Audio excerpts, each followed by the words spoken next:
Crossover. Oh, killer crossover. Just crossover. It just crossed him over nastily. Another victim to the crossovers. Cross him up and sit him down. All right, time for the crossover. It's brought to you by Everlow Concrete Repair in Omaha at everlowconcrete.com. I know you guys will touch on a little bit. You were at Nebraska when Suh was playing, right? No, I missed him. No. Whoa. I got to Nebraska in 11 because I waited a year after high school. All right. So you did not get to experience No Suh era. for me. I haven't. I was just a little baby high schooler. I didn't experience a player half as good as Suh in my 4 years. I think that's right. I think the math on that is correct. Not actually. even close. Like So what years were you in college? 2020 was my first year. To 24. 24. All right. So, but I didn't get last season. So is Cam Taylor Britt half as good as Ndamukong Suh? that's seriously Yeah. like the best player. That was the highest draft pick. Gotta be. You got the whole Frost era. I got nice job by you. I got the worst. If I'm being honest with you, I got the shaft when it came to what my college football experience was, because I get a COVID year. True. Yeah. I got COVID, which nobody gave a damn about. Nobody gave a rat's ass, Including the football team. Whoa. When Adrian and McCaffrey were going down the field on that opening drive against Ohio State. That was awesome. I was like, this is what it's supposed to look like. That was the peak of the season. That was it. That was literally the peak of the season. That's was right. That one drive. And they lost to Illinois, and that punter just walked for that first down. So, Well, remember they beat Penn State. they like, beat nobody- Penn State. none of my friends were like, oh my God, like we got it. Like we watched the first game, and then it was kind of like, we might die tomorrow. So we have, and like our classes are getting canceled. And like, I'm trying to make friends, and it was terrible. So then 21 happens, and that season was over after the first game, and especially after the second game. And so then my second season really just became a who's going to be the next coach, right? Which was kind of fun, but like Wheel of coaches. As long as you weren't on air. And then, well, I was barely on air. And then they hire a guy that they go, okay, hey, this guy's here, and he's going to be really good in year 3. Like, he's a player development. Like if you look at his past, like, his teams are going to be bad to begin, and then they're going to be good. And I'm doing the math, and I'm like, unless I take a 6th and 7th year of college, I'm not going to see the fruits of any of this labor as a student. And so I got, 2 seasons of rule. I thought I was getting the shaft from 11 to 14, but turned out it was actually pretty good. I think my You got a Big Ten championship game appearance. That's right. My graduating class's winning percentage That did not work out. has to be like the lowest of all time. Oh, good one. It has it's either you to. or somebody in the 50s. Yeah, it's or it's someone who came like last year, or in 21, who began with 21. Yeah. Unless they play well. There was a great Because 3 and 5, 3 and 9, 4 and 8, You got no 5 and 7. you That got- was it. You got no bowl games. My bowl games. That'd be a difficult find. How many 10? students at the University of So- Nebraska ever have gone throughout their entire college period and never seen that team in a bowl game? I mean, it's literally just the last 2 classes, really. Like That's 16 all the way up. Now, Now, if you think about it, what Nebraska was able to erase in New York City last year is really, you Did they can't erase explain it? that to people. They went to a bowl game. so my won it. My record did. as a student, Nebraska was 15 and 29. Nice. That's bad. And Thanks. I think they won, no joke, I think they won maybe like 5 conference games. Not when good. I was there. Some of us that are a little bit older It's not real good. had a nice little run. I did see this on Twitter yesterday. I don't think there's a wrong answer. Best Nebraska football player post the Osborne teams, Suh or Crouch? Yeah, so I don't think you can have a wrong answer, That- but it's an interesting. that came up on my podcast this morning. I think it's Suh. Probably, yeah. No love for my guy Brody Belt. No, just off the I don't list. think Reggie Davis had any love for your guy. Come on, Omar Manning didn't do enough for you. Yeah, it'd be Suh. in my mind. It's Suh. So does that tell you how dominant Suh was in really a 2-year period, that he's ahead of a guy that won an award as the greatest college football player for that season? But everybody knows that Suh should have won that same award. That should have been, like I said it on the air, Connor. Like what makes me the most mad about that situation is that now we have a label. Like, that's Ndamukong Suh's label. Ndamukong Suh's label should just be Heisman Trophy winner. But instead, it's the guy who should have won the Heisman. Interesting. I kind of think it's better for him that he didn't. I don't think so. Because then everybody could continue to No. kind of prop him up even higher. No, but for me, he'd be a defensive lineman winning the award, which is so freaking rare. Like, that doesn't be pretty happen. special. He would be like, and the amount of the more promotion you could do of like, man, Nebraska's got a D lineman who won a Heisman, and like he was this incredible, and he was this much of a game record. Like, it would have been so much more memorable. Is Crouch the only person to win the Heisman while having a negative touchdown to interception ratio? I think Joe Namath probably did that. I think Eric Crouch is underrated at Nebraska. There's probably a case. There's probably a case for that. He was single-handedly. The 0-1 team. Yeah. But both of those guys. But if they don't go to the national championship game by some act of God, then it looks a lot different. But you could always say that they went to the national championship game. I mean, you could take Suh off of 08 and 09. They still got Crick. You take Crouch off of. No, you take Crouch off of 01. It's a bad deal. Yeah. it's a bad deal. But the one thing I do like with both of these guys, and again, there's probably no wrong answer, is they all have moments that we can, like, once Suh retired yesterday, or on Saturday, you're like, oh, boom, boom, boom, stepping on a Colorado quarterback, blocking a field goal, what he did to Colt McCoy, how on a Thursday night, remember when Nebraska football used to play really cool Thursday night games on ESPN? The Missouri game. When he absolutely wrecked Gabbert. Yes, and Gary Pinkel. And the Mizzou fans lost their mind, and like they were so pissed at Suh that what he was doing. Nebraska, by the way, has never been back to Columbia since that night, right? No, and they will never be back. That's wild. I told Gary never again. I grew up. That rivalry was just starting to get like juicy. Well, because you remember Pinkel hated it. Pelini and he ran up the score in 08. Oh yeah.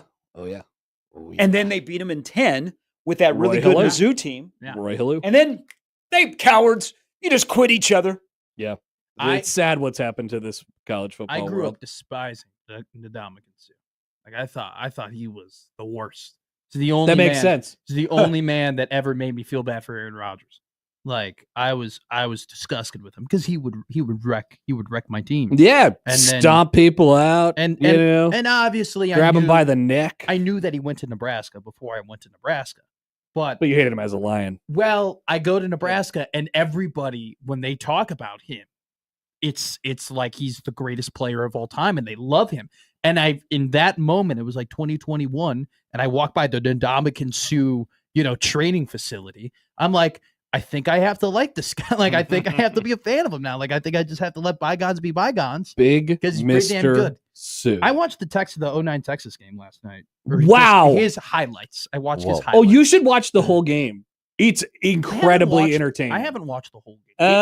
Nothing happened in that game, but it was tooth and nail. What Texas game did you have me watch? The 01 Texas game, right? Or is it the 99 Texas? Oh game? yeah. Well, he had me watch that one. So I watched the regular season one. Yeah, I watched the 99 Texas game. I'll watch the 09 game today. I got nothing else. You could definitely study up on some. Oh, there has been some really bad Texas games.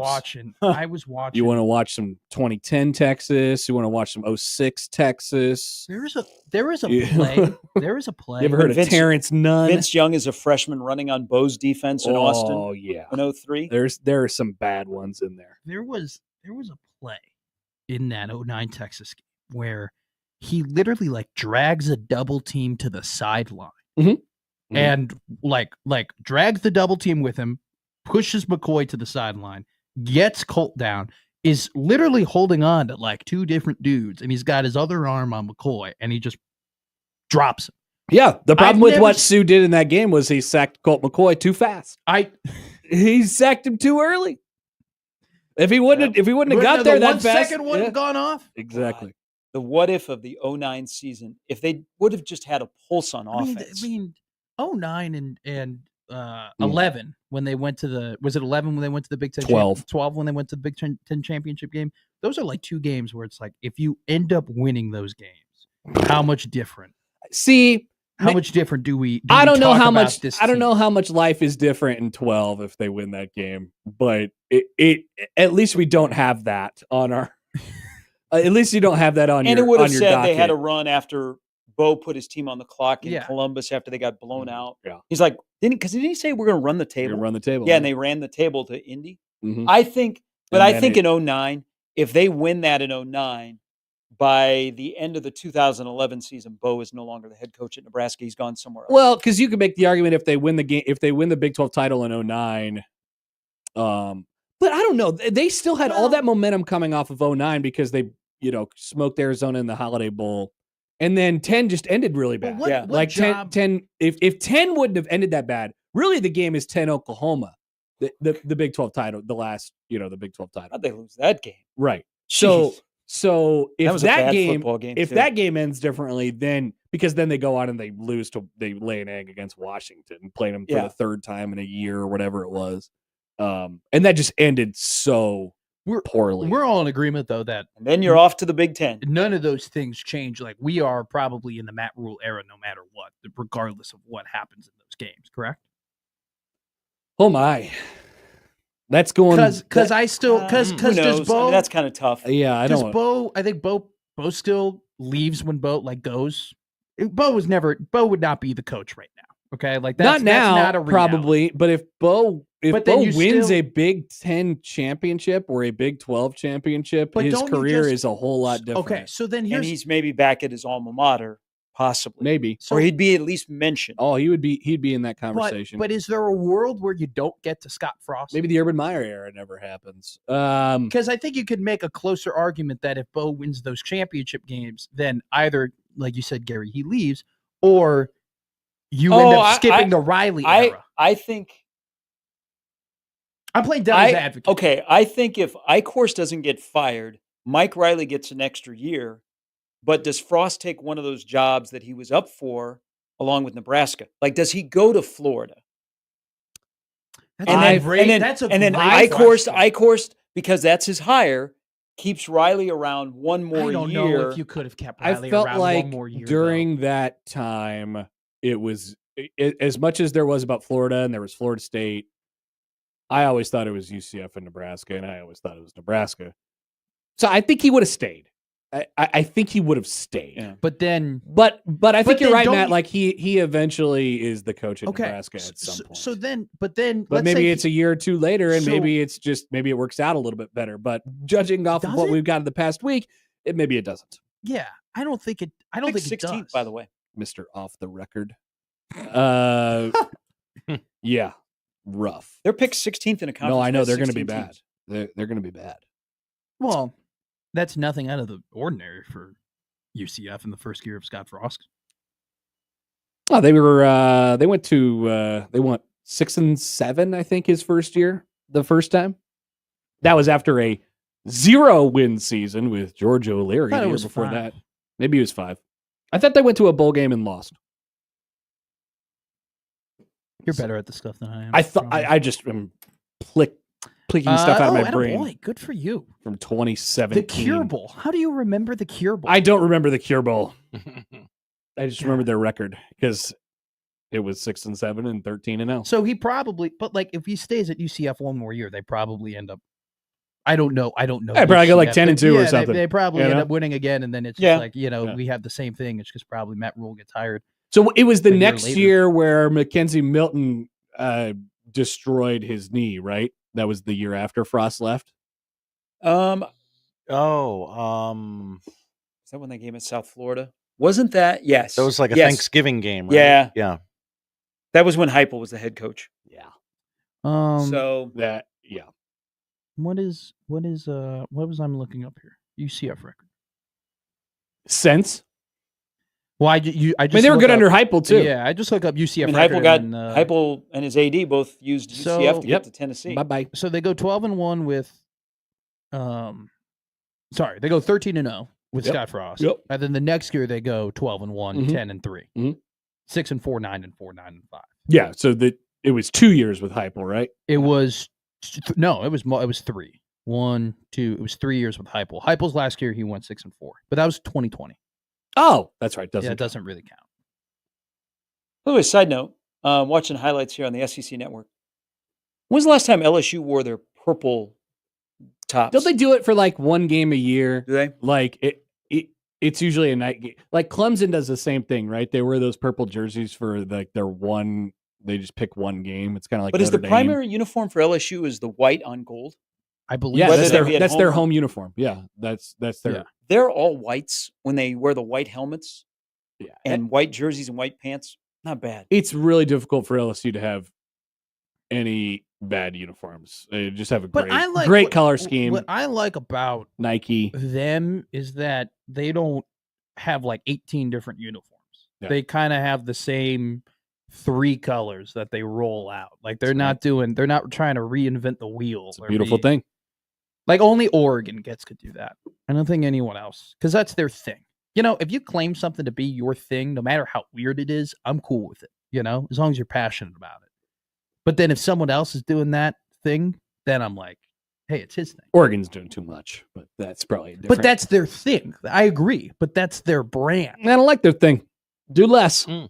They No, have great colors too. But you've had a friend before where he does stupid stuff, but you're like, you know what? He's passionate about Doesn't it. mean I'm not mad at him. No, but it's like, at least like if you had a friend who was like, hey, I'm really into juggling, right? And they just They stop juggling. and they were always juggling. They Juggle just always less. were juggling, but they were obsessed with it and they loved it. You would be like, this is weird, and I don't necessarily approve of it, but you love it so much where I'm there. I love the fact that he loves juggling. Yes, But but it's annoying. I don't like that he juggles all the time. So Ju- there you go. just- That's how you feel about Oregon. Just juggle a little bit less. That's exactly how I feel about Oregon. Oregon is like juggling. It's just like that. All right. That's That's Are we That's- producing many jugglers in this country anymore now that No. the circus is done? no. I thought you were going to say in the state. Regardless, they probably wouldn't go to Nebraska. we got nothing left. Like, do We you got high ever- school Is it- baseball players. How's the circus doing? Are the circuses like? Are they still circus is surviving? out. Are It's- they? They are got done? canceled. They had to get rid of the animals. Are and, double, Yeah, And then And what the do you have small left? people. Like, Yeah. is Double B? They're not at the Rosemont Horizon anymore. They're not doing, or they're not coming to Baxter. You know, No. No. or the Chai. What's I a would, circus without animals? It's Yeah. just like Cirque du I Soleil. would love to go to a circus. You should have been. You should have been around back when the circus was really rolling. Oh, that I went was to- my childhood. I went to the circus at the. I went to the circus. I think at the Civic one. Yeah. Sure. God. Did you ever go down to the train tracks when they would bring in the animals and then they would Oh yeah. walk the elephants through downtown Omaha to the Mhm. Civic? Definitely. I love Because I really like the animal crackers. look. and I was like, this is just like that. Look, you can sue me. You can sue me. I don't care. I love the elephants at a circus. Okay. I don't Nobody's care. gonna sue you for saying No, that. I'm just saying some people would, stand up on their high horse and What's be the like, charge? exactly. They stand up on your high horse and be Hey. like, how could they abuse the animals? How could you enjoy that entertainment? You're a sick human. But what we really miss is the parking lot circuses with the big tent. And then you go to them and it's just they don't have the animals. Or if they do, it's like a horse that's painted like a zebra, Like and a little- vice versa. A little goat. And then everybody, it's one What? family, but every act, like the first time they're the Fernandezes, and then the next one they're the Flying Martinezes, and you're like, wait a minute, that's the same dad. Mhm. Why don't we have the parking lot circuses? Like Council Bluffs was known for that. You'd go to the Mid America Center, and there would be a big top, and there'd be a circus. I'd like to To see do it come back. We should do it right out here. 1620 the circus. We had a parking Ooh, lot. We do. It's 6A to 6P. and your kid would be like, Daddy, I want to go on the ride. I want to go on the ride. And you'd be like, no. You and you can't do really that. couldn't tell your kid why, but we all That is- know why. Like at 80, so the Goodwill is in that parking lot. There used to be like just pop up like carnivals, like a Ferris wheel would be there and the scrambler, and then there would be like a corn dog stand, and you'd be like, where did this come from? But you're right. You're like, I don't know how safe that is. You got a carny that is running 4 different jobs, and he's running all over the place. He pushes the button for the little roller coaster, and then he sprints across to do the bounce house. I'm sure that those have been through the proper checks Mhm. and There's regulations. inspections. No way around those. Yeah, Uh, definitely not. Hey, that basketball rim is a little bit smaller than the basketball. I was a part of an act of like a little pop-up circus outside of a restaurant one time, and I was put on the top of the head of a guy on a unicycle. Yeah. How was it up there? It was incredible. It was a little lonely, But It's lonely on top of a unicycle. It is a on top lonely- of a man on top of a unicycle. Yes, it's a lonely spot. I was literally, I'm texting my mom right now. I go, "Do you have the picture of me on top of the dude that was on a unicycle That's great. Yeah, we need that. outside of?" Poll Elwood?" question up at Happer Show: is it lonely on top of a man on top of a unicycle? I think it is. All right, 2009 Heisman voting.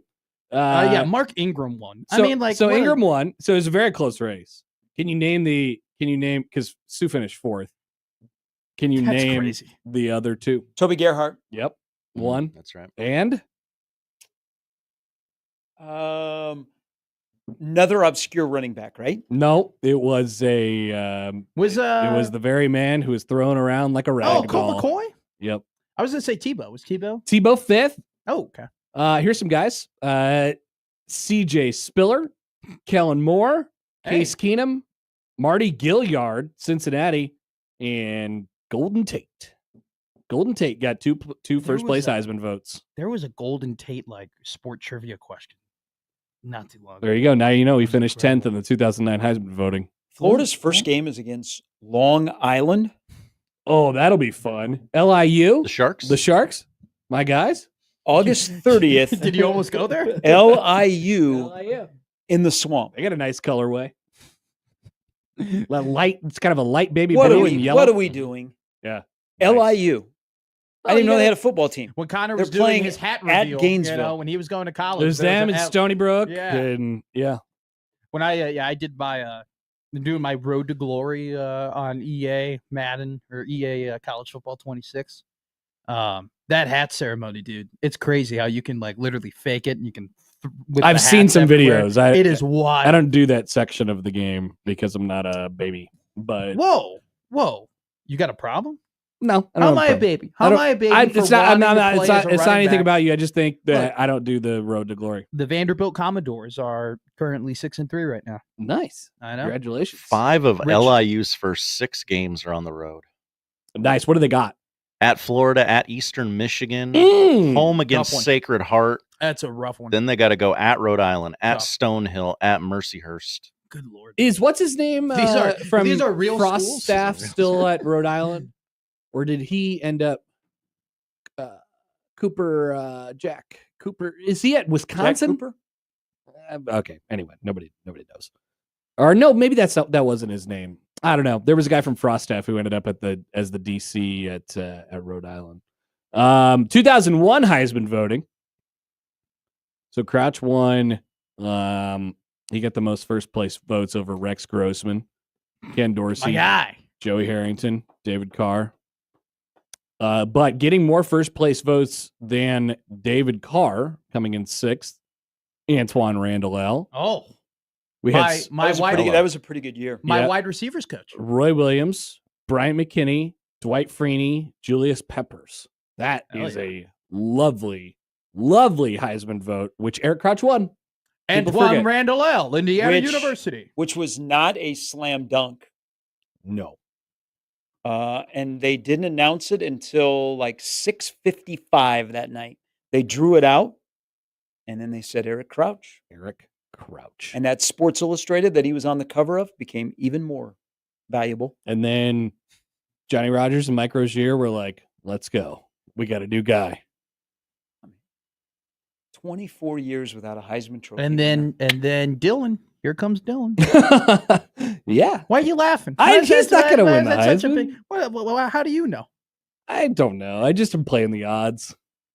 Well, the odds are very much in your favor. He's plus 6,500 to win the Heisman, which I'm pretty sure there are like backup quarterbacks that have a higher Heisman odds than he does this season. Don't worry. Oh, I thought you were looking up the Heisman odds. No, I'm sorry. It goes Archie, then Nussmeier, then Klubnik, then Jeremiah Smith are your top 4 for the Heisman odds. Arch. Yeah. Well, I was telling Gary, I have my whole list of future bets that I'm going to make at the beginning of the college football season. And we have Jeremiah Love plus 4,000 to win the Heisman. Did you guys Come on. talk about the Rothstein Creighton tweets? No. What did John do? The TV, for- the TV channels. Well, announced for the no, players that's there? not a Rothstein. That's Oh. that's official. By the way, Creighton's going to play at the Mandalay Bay this time around in the Mega NIL tournament, not at the Tiny Baby MGM Arena. So that's cool. But so people were wondering about Owen Freeman. Oh, yeah. His knee is injured, but he'll be ready for the start of practice in September. And here's from John Rothstein. Greg McDermott tells me that he plans to coach at Creighton for 2 to 3 more years. Whoa. Before retiring and handing it off to Alan Huss. That isn't very kind to Alan Huss. 2 to 3. I mean, I thought we were in the 1 to 2 range. 2 to 3. Okay, just thought I'd pass that along. That's all. I mean, it'll be funny. Well- It'll only be funny if it's 7 years down the line and he's still coaching. And Hell Huss no, I is- won't go. So when the college basketball game comes out on EA Sports, will any of the 3 current Division I men's basketball coaches in the state be in the game, coaching their current school? Okay, so what are we looking at? 4 years? So we're like 2030? Oh, So boy. that's accurate because they're claiming it'll come out in 2028 to 2029. This game will get delayed. Okay, it will not be until 2030, maybe even 2031. So pretty 5 sure years. that Crutch and Mac will not be here. Creighton for sure. Yeah, no. I don't see. I'm going to Crutch. say nobody. I'm going to say nobody. Who will be representing Nebraska? The Ty Ali Lue. in Colorado State's coach Ali. Oh yeah, Fruckmanesh. Yes. That's a good idea. That would be if he does well at Colorado State, He could take the Tim Miles plan. he could. That'd be an interesting hire. I mean, what they I did. think at Fred's the- looking to go anywhere right now, No. but What they did though at the end of the year, like I know it's college basketball and it's like they're a you have mid-major team such or a- whatever. You despise Nebraska men's No, I basketball don't. so much. No, I don't. Why would you Have say you that? Have you not? Do you want me to send you the video of Leo Curtis? I saw it. I saw Leo it. Curtis rink masked, It's amazing to think about. and Bear K looks better. Oh my Actually, God. does he? Stop it? Hey, so We so- gotta pump the 'cause brakes. he Yeah, doesn't. He you doesn't cannot have. find a smaller he Bear K actually- fan than me. You're looking at him. He's not as robust in the middle. So he's That's helpful. that was him being robust in the middle has nothing to do with his poor shot selection and the fact that he's got a touch But- like stone. He shows up at the facility like at 8 a.m. Good for him. He does his job. That's called doing your Well- responsibilities. We've come a ways from last year. Well, Gary and I already kind of had we opened up this bag of worms just slightly when he's like, he's in better shape. I'm like, you mean he's doing the minimum requirement of an athlete that gets paid hundreds of thousands of dollars In some case, to- more. to do that? Like I wonder if he took a pay cut. I'd hope so. I hate it. I can't stand it when people A couple are of like, teammates last year in the middle of the year were like, "Damn right." I'm looking at him like, what? You make how much? By the way, I saw Hey, 30, maybe be here on time, buddy. I saw 30 games of Bear Cape Buchton Gel. There's no off-season training rumors that you are gonna tell me that is gonna make me Did you think not he's see good him at in the basketball. crown when he was on the bench? He was a teammate. He was clapping, yeah. He was clapping. He man. was clapping. 3 years you've been clapping. That's Henry. Do you also want me to send you? Oh, I got Yeah. a a video for you. Yeah, we got some good Frager You're stuff. just not gonna I'm not- convince me. People are all of a sudden talking about this Frager guy. No, and it's I'm Quinn, like, eh, Quinn and Rhymes. Quinn Rhymes is the one Rhymes. that you have to freak out. Rhymes. But Rink Mast is coming back, Connor. I know. He's good. They should be He's- good. I'm excited about Nebraska basketball. They should be fine. Oh yeah, shoot the 3. I think they'll be where they've kind of been I'll at least enjoy the watching last- them play. I think. the last Like two seasons. I think they're gonna get it going a little bit. They're gonna get up and down. They're gonna shoot that thing, and probably not play a whole bunch of defense, but that's okay. That's good. I'm fine with that. I'd They- rather watch a team go, Yeah, like play an win- entertaining brand Yeah, of basketball I- versus. I'd rather watch a team win 18 games that way than the other. They're going to be what they've been for the last 2 years, which is hovering around the 9 seed in the bubble. Totally. Yeah. Yeah. And that'll be, by the way. But I'll enjoy watching them. Well, more. here's the thing, Connor. That's totally acceptable. That's totally watchable basketball. no more 49, 46 games. No, God, no. God. You always save room for a couple. You know, That was a terrible one. one night it just That was it's terrible. just not going in I had to watch that game with a woman. That was tough. with a woman. Yeah.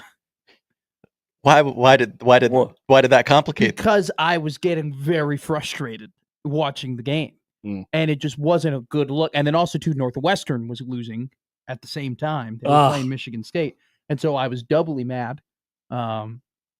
And I was just really, I just had to control my emotions of just watching terrible basketball. Sounds like a pretty regular night for you.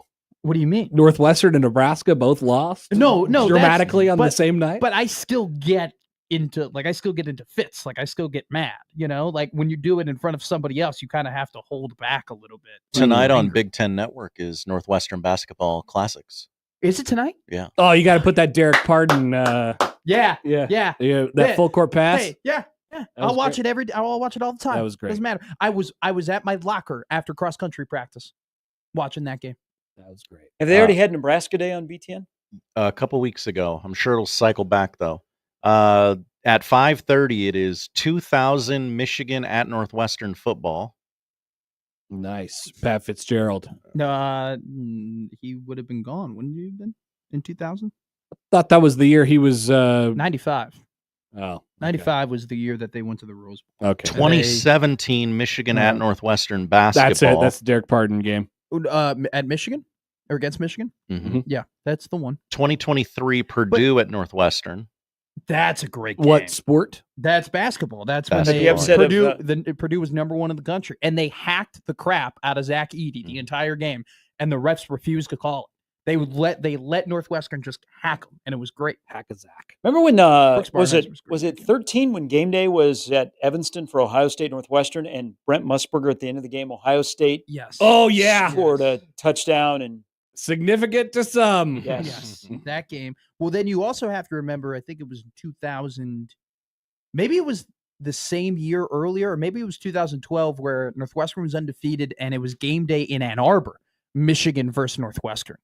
And to begin the game, Michigan had a kick return touchdown and just absolutely dominated. They should put entirety of that game. They should put the 2011 for Northwestern. They should put the 2011 football game on there with Nebraska. Kane Coulter, Nebraska's rolling. They're like a top 10 team in the country. Nebraska just absolutely laid an egg. The classic Bo. that was the game I after Michigan State the week before they upset Kirk Cousins? 24-3. They shut them down. Yeah. And Kane Coulter ran all over him. I'm going to tell you this right now. That dude was balling. Northwestern this year, they will hit their over. What is it? 3? It's 3.5. All right. They will hit their over this year. I think they'll hit their over pretty comfortably. Put it on the board. I think if they beat Tulane to begin the season. What? Why are you laughing? Why are you laughing? Right? Nebraska plays a bunch of tomato cans, you know? When did this become a Nebraska Northwestern discussion? Yeah, we can talk about some games. How about the 2003 Alamo Bowl? No, Remember that look, one? Listen, Sonny? Guys, I'm 66-17. I went to Nebraska. Okay? I went to Nebraska. Right? You're arguing to nobody. It's just, sometimes people scoff at the Cats, and I just, I get defensive. Cats. What have they done? They played at a high school lacrosse stadium.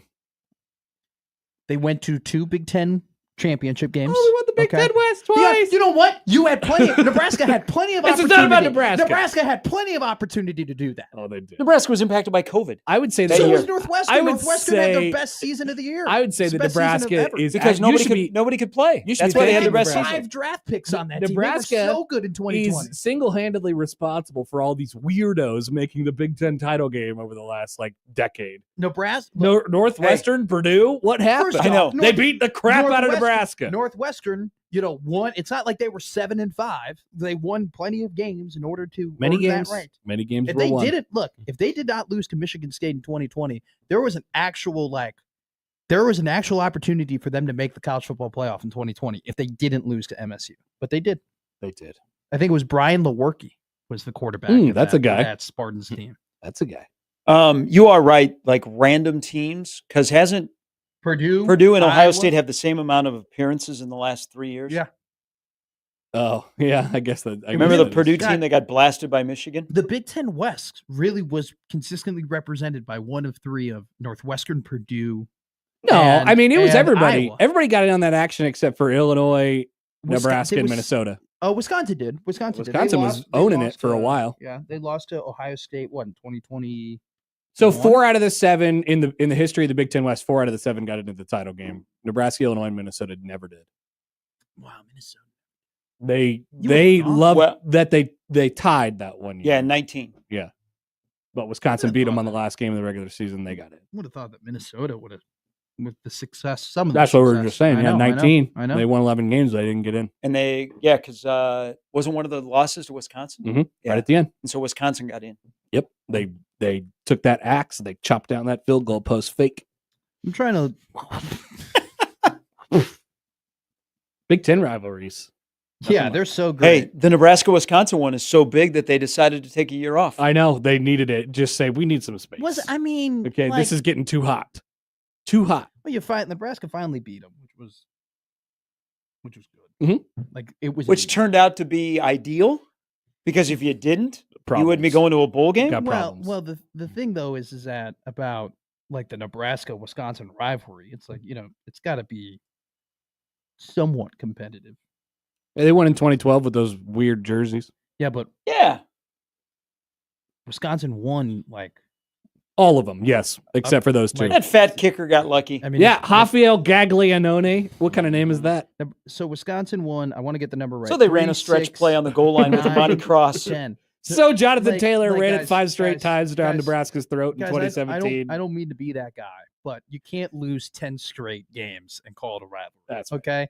And it's not also you can't lose 10 straight games. It's also like the rivalry technically began in like 2011. 11. You want to talk And about a there's bad been- night? That's a bad night. And there's 2011 Wisconsin game. That was a bad night. For many people that were at the game. Bad that- night. Look, it First started Big Ten in game, 2011. I was night there game, that Madison. I was getting And taunted relentlessly. Since 2011, they've played 12 games, and Nebraska has won 2 of them. There was okay? Well, there like- was one. There was a pass interference in the end zone that was never called. That's right. That's right. Stanley Morgan, Hey guys, Jordan Westerkamp. 2 That game went to overtime and they 2-10. missed Yeah. the extra Nebraska- point. Then- Nebraska is 2-10. then a game a couple years up there. If If and Butts and Candies were They- not, Scott Frost there would was still be the coach. there was a right? clear tripping call on a touchdown. No call. We got to stop doing this to ourselves. Chubba right? Purdy. Like seriously, stop it. Stop it. Chubb. Stop. Casey Thompson, Please it's stop. too cold to play. Stop it. They struggled. They lost God. to a bad Wisconsin team. Really bad. Was that 15-13 or 15-12? Something. 15-14. God, that game was awful. That game sucked. Well, And I it remember was like watching. I was watching. So cold. Yeah. I so was bad. watching that game in the stands in Notre Dame. I was at Notre Dame Stadium in the stands watching that game pregame before Notre Dame played Boston College. And I have it on my phone. And my dad goes, "How are they doing?" I go, "They need 1 first down. If they get a first down, They didn't they're get going it. to win this game." And he looked at me, stone cold faced, and goes, "They're not getting a first down." Hey, He goes, "They're not winning." He this was game." right. Nebraska got under Wisconsin's skin. Remember when Paul When- Chris F-bombed Nebraska? That's Caught right. on camera? I'm Not just saying. happy. Never got an apology. Everybody's like the whole Wisconsin Nebraska rivalry. Remember when that It's one not a guy rivalry. destroyed the paper towel dispenser at after the 2011 or Chase Rome, I think it Yes. was. Yeah. Remember- Public Do you remember when Matt damage. Rule? Vandalism. Remember when Matt Rule purposefully managed the clock so terribly in 2023 because he was afraid that Chubba Purdy was going to throw an interception in the end zone? That was fun. Remember that pass to Jalen Lloyd? Do you remember that? Yeah. You remember yeah, I when? do. Remember when I was the also current at Remember the quarterback? Jano run? Why was I? Yes, The and Jano run. the place goes nuts. Let me Right down the clear middle my of the field. throat. And then you remember last year when the current quarterback in Nebraska acts like he's at the bowling alley? Yeah. Oh, we're going bowling. That's a great. He's at all of a sudden Dylan is out on the field pretending like he's at Parkway Lanes. All right, we gotta go. All right. That's Crossover powered by Everlevel Concrete Repair in Omaha at everlevelconcrete.com. It's Monday. We'll start things off next. That's the Crossover. The Connor Happer Show is next on 1620 The Zone.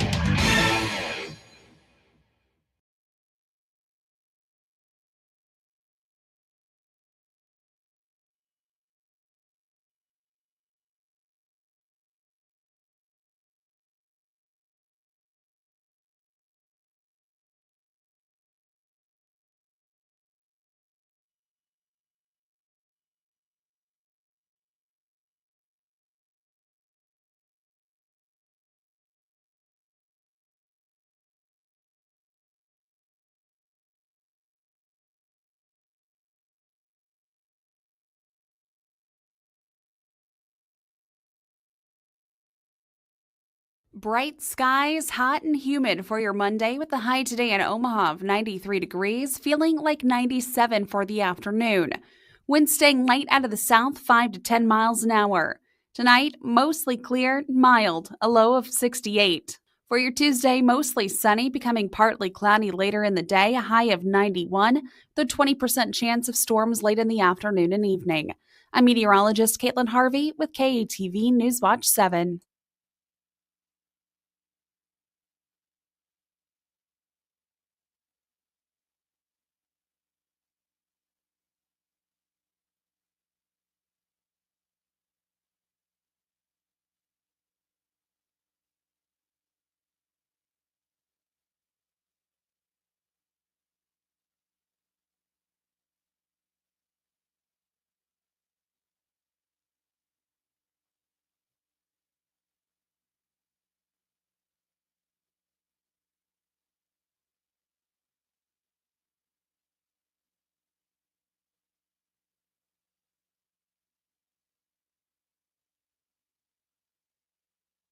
You're always better with the roof from JR. We've all seen them. As soon as the big storm comes through, the storm-chasing roofers show up. Don't be a victim.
It's the Connor Happer Show.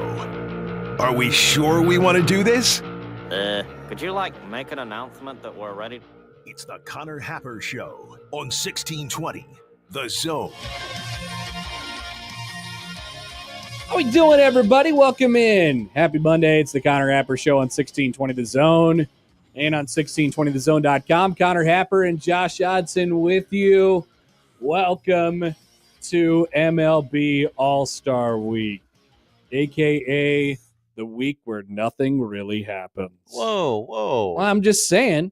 It's going to be a great week. There will be SEC media days this week. People are talking. All-Star game, always great. I love the All-Star game. That fat guy from Netflix is going to be on the ESPYs. Which one? The one who's always on College Game Day. Fat guy from Netflix who's always on College Game Day. The tires guy. The tires guy. Wow, you're losing me. Loves Nick Saban. I had to have Josh explain to me the Elmo thing. Oh, I did. So is this one of those things? What's going on with the Shane Gillis? Shane Gillis. Oh, I don't consider him to be like a fat guy. He's not like he's a comedian. He's Josh. not like a gigantic guy, but no, I wouldn't say that his outstanding quality is that he is fat. No, he's just a guy. People he is just a guy, but he's just a guy. Always on my television. You don't think he's funny? He's funnier than the average human being. There you go. Yeah. And you can make a living that way, Josh. Yeah, I guess that is the bar now. You can make a living that way. Tonight is the Home Run Derby, filled with many great home run hitters. Yes. Many Big dumper. Home run hitters. You're going to hear that a lot. And if you don't know what you're getting into going in, you're going to be like, whoa, what am I watching? I saw Atlanta is the sports hub of the world this week because it's SEC Media Days and the MLB All-Star Game. But I did see Atlanta was taking it on the chin a little bit the other day because there was 8 people that went to the Futures game. Oh, well, they didn't advertise it, so that would have definitely helped. Yeah. There was not very many people there. But I saw Frank Mazzucato have a 1-2-3 inning. That's right. MLB Draft was over the weekend. In fact, the MLB Draft is going on right now. Should we? Oh, yeah. Do they have coverage of it? 4 through 20, MLB Network. Okay, let's go over there. It's your place to be. Instead of Mr. Sankey talking. Oh, last year's Home Run Derby is on. This is not the draft. This is last year's Home Run Derby. Okay? But anyway, just a moment ago, I had the first local guy go off the board. Second. Who am I missing? Iowa Western had a player drafted yesterday, 33rd overall by the Boston Red Sox. I apologize. Sorry to my reavers out there. But Nebraska's Mason McConaughey, 4th round, 115th overall. He's got a decision to make, right? Whether he because he still has some eligibility. I'm not. Maybe I shouldn't have said that out loud, but he does have. He just got drafted. So by who? By the Texas Rangers. Okay, that's a top-notch organization. It's going to be a Texas Ranger, maybe. I think I'll have to look that up on Mason McConaughey and see what his plan is. Because remember, he's coming off that injury as well. So maybe he is gone, no matter what. Anyway, welcome to the show, everybody. Hope you enjoyed your weekends. Many great opportunities to talk about many things today on the Connor Happer Show. Mike Schaefer will join us coming up at 11:30. Sam McKewon back at 1. That's the lineup powered by the referees at John Higgins Weather Guard. We're 8 days away from Big Ten Media Days, folks. Can you believe it? Here we are. So we'd like to hear you guys get in touch with the show. 402-951-1620 in the Prairie Flower Casino Zone hotline. Call or text that number. Tweet at Happer Show at Connor Happer on the JTech Construction Zone Twitter feed. Email Connor or Josh O at 1620thezone.com on the Equitable Bank Zone inbox. And we say good morning to the YouTube streamers today. David's talking about, or somebody else out there talking about the big dumper hitting more bombs over the weekend. 38 of them things. That's a lot. It is. I think it's the second most before the All-Star break ever. Now, they play 90, teams are over 90 games now. Yeah. It's no longer the halfway point. No. But I don't, and maybe it never was, or maybe it used to be closer, but yeah, we're getting closer to 100 games now. So, perfect time for the draft to go absolutely haywire yesterday. Who's drafting for the Washington Nationals? I have no idea, but a lot of questions. They're a wild card. And so they chose somebody that nobody thought they were going to choose, Eli Willits, a shortstop, the son of Reggie Willits, a infielder from the state of Oklahoma. Many people bothered by the fact that high school guys are going in the first round of the draft, normal practice. But it was odd.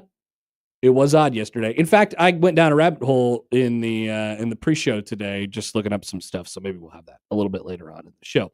Elsewhere, another fun opportunity for me to talk about my favorite thing.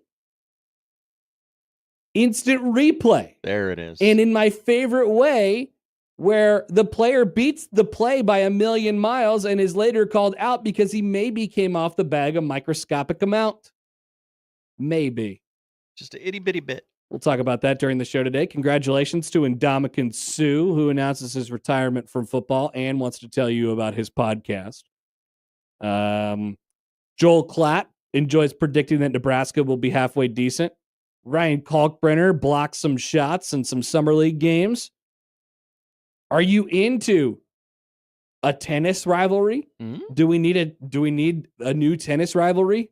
Might have it for you in Mr. Sinner and Mr. Alcaraz. It's happening, Josh. This is the modern day.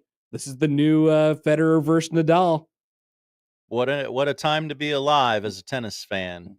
To go from one great rivalry to the next. I know you're such a huge tennis fan, so that's why I brought it up. I know all the tennis players. I wonder who will say things at SEC Media Days today. LSU, Ole Miss, South Carolina, and Vanderbilt. Josh notes that today marks the day where the events of the movie Con Air took place. That's right. Also notes that it's your anniversary. That's right. Happy anniversary, honey. Happy anniversary to the Odsons. Another one. I just want to be crystal clear. I did not schedule my wedding because of the events of Con Air taking place on July 14th. It's just a coincidence. It's a great one. In my mind. Yeah, very, very, very pleased with the results. So now you'll never forget the day in which the events of Con Air took That's right. place. It's not the day Con Air came out. Or for some reason, Bastille Day. Yes, French Independence Day. Okay. So you'll always remember that. It's the day Cameron Poe was put on that fateful plane. When you think about today, you think about the events of Con Air, Bastille Day, or Josh's anniversary. Yeah. Poll question. Okay. When you think about July 14th, what's the first thing that you think of? And it's one of those three options. Owen Freeman. John Ross doing some tweets about Owen Freeman and Greg McDermott and how long he might coach here. And something that's already happened at SEC Media Days is that it appears that the Big Ten is on its own island. Oh, no. For how they want the college football playoff to be. I'm shocked by this, and I hope that they just give up. Could they please just give up? I don't know why they're the only thing holding this up. That's the show. That's the setup for today. We're excited to be here. Josh, how was your weekend? It was great. I was very busy, but I mean, I'm not in as much pain as I was yesterday. So pain? What do you mean pain? Oh, I was on my feet all day Saturday. Yeah. So that followed with some pain yesterday? Yeah. There was a recovery day. So you just laid out for a little while? Yeah. I'm not as young as I used to be, Connor. No, I did notice today, driving through, we seem to be at the peak of the summer. And the reason that you could tell it's the peak of the summer is that the maximum amount of shirtless dudes walking along Dodge Street has occurred. So at least a handful of them. I think it's funny that you said that because on my way in, I also saw, I made note of it. I was like, wow, a lot of shirtless dudes. It may have been the same shirtless dudes. I'm sure it was. They were walking several blocks to wherever they were going, but they were walking right along Dodge Street. That's for sure. Mm-hmm. That is definitely for sure. Travis says it was worth it, Josh. I'll find out. You'll find out. Mm-hmm. Well, you're just trying to trade good deeds in for what? Clout? Equity? No. Money, but You do good deeds for good deeds, Josh. yeah, Good deeds for good deeds. that's the spirit. That's what I'm talking about. You don't do things in the morning to spite other people. Cody writes in about the first thing he thinks of when he thinks of July 14th. Hi, Code Man. Code Man says, actually, first thing I think is it's my birthday. Happy birthday, Cody. And I'm glad that I share it with the Odson's anniversary. Pretty sweet deal for Yeah, you, Cody. Pretty special stuff. Venmo Chris writes in, Hi, Venmo Chris. guys, please, I need help. I watched way too much NBA Summer League this weekend. I saw the Tree Man doing tree stuff, and Young Hansen is on my mind at all times. It's Yang, right? I think people. I've heard people say Yang or Yang, but I think it's. I'm not sure, but people are excited about him. You will have to ask Jacob Padilla. Oh, how will I remember to ask Jacob about Young Hansen on Thursday? You're gonna have to text him right now. Maybe he's listening and he could just make a mental note of it himself because I'll definitely forget about this. Another local player off the board I have my MLB draft tracker. Are we having a run on local talent? We might be. Wow. Because the most recent, one of the most recent players off the board, round 4, pick 128 of the Kansas City Royals, Creighton's Nolan Sailors. Hello, Connor. Congratulations to Nolan. Honk, honk. That's what I'm talking about. That's great. Honk. That's what I love. That's a triple honk.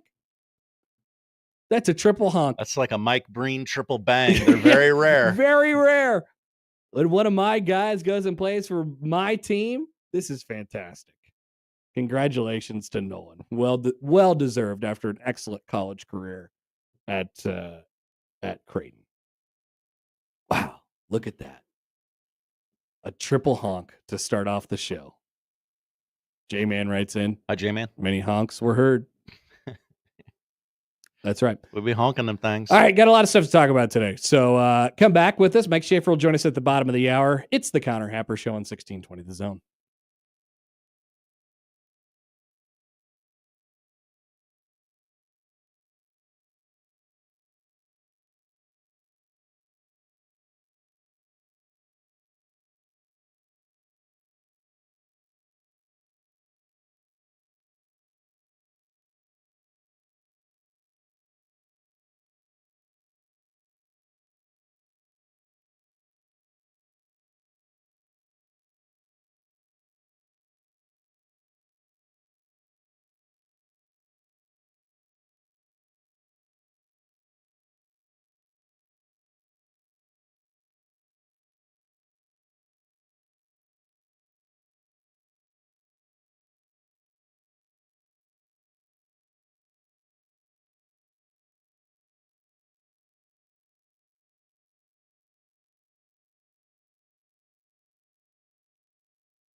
Let's get back to the Connor Happer Show on 1620 The Zone.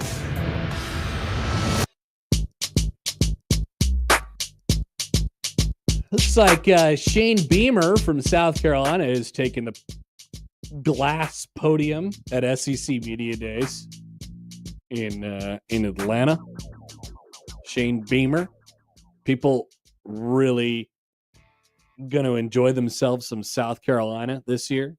I saw Lenora Sellers said he was going to try and play it like in between 240 and 245 pounds. It's a big quarterback. Wow. That's a big old quarterback. People like themselves some Lenora Sellers in South Carolina this year. I'm just saying, watch out. People will be discussing his weight publicly. Well, that happens sometimes. You have a quarterback, but it seems like he's 240 pounds, like on purpose. You know, he wants to be. I know what you're saying, and his frame can handle that. So that's good. Maybe there will be conversation about body composition, or maybe not.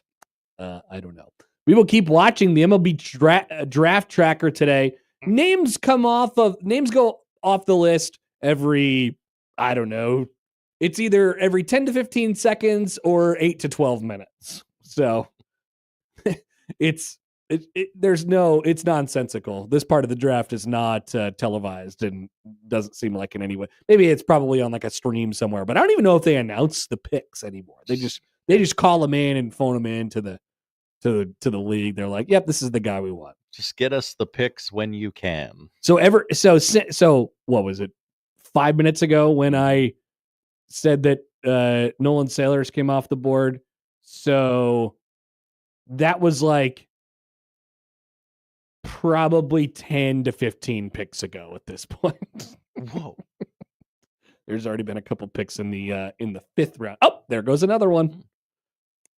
So yes, the MLB draft is a little bit different as a television product compared to its counterparts in the MLB. That guy isn't lasering those bats anymore. No. Did you watch? Yeah. You watched because you texted me about something that happened in the draft. Our teams drafted back to back, and I said I hate our team's picks. Yeah.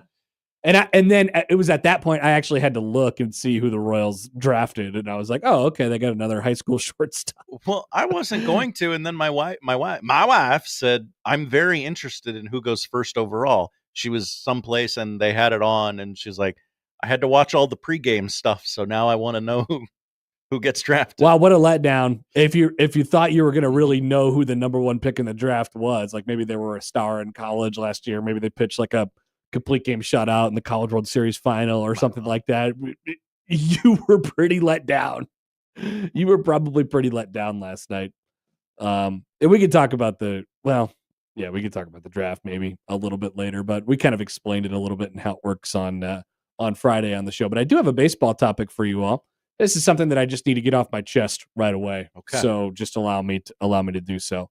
If there was any week to get an issue off of your chest, this is the one. Okay. So let's take you to Saturday at Kauffman Stadium, a celebratory day.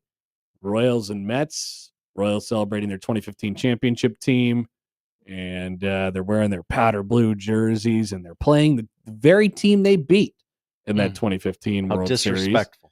And it's a close game. It's late, and the speedy Bobby Witt Jr. is on first base. Josh, here is what happened after that. There goes Witt. The throw by Torrens not in time. Let's see, this should be the definitive angle. So hand, the tag is on. Elbow, torso, quad, knee, shin, foot. Yeah, I mean, it's as good as you can do. You know, I guess you could make the argument. Well, this is again from this angle. Pops up, okay? When it pops up, there's a second maybe. After review, the call on the field is overturned. Wow! The runner did not maintain contact with the base during the tag. The runner is out. New York will retain their challenge. Is that not the stupidest thing you've ever seen in your life? I didn't know. You hadn't seen it. I hadn't seen the play. You thought I was going to freak out because I just like to freak out about this. Well, I thought it was one of those plays where the player slides past the bag.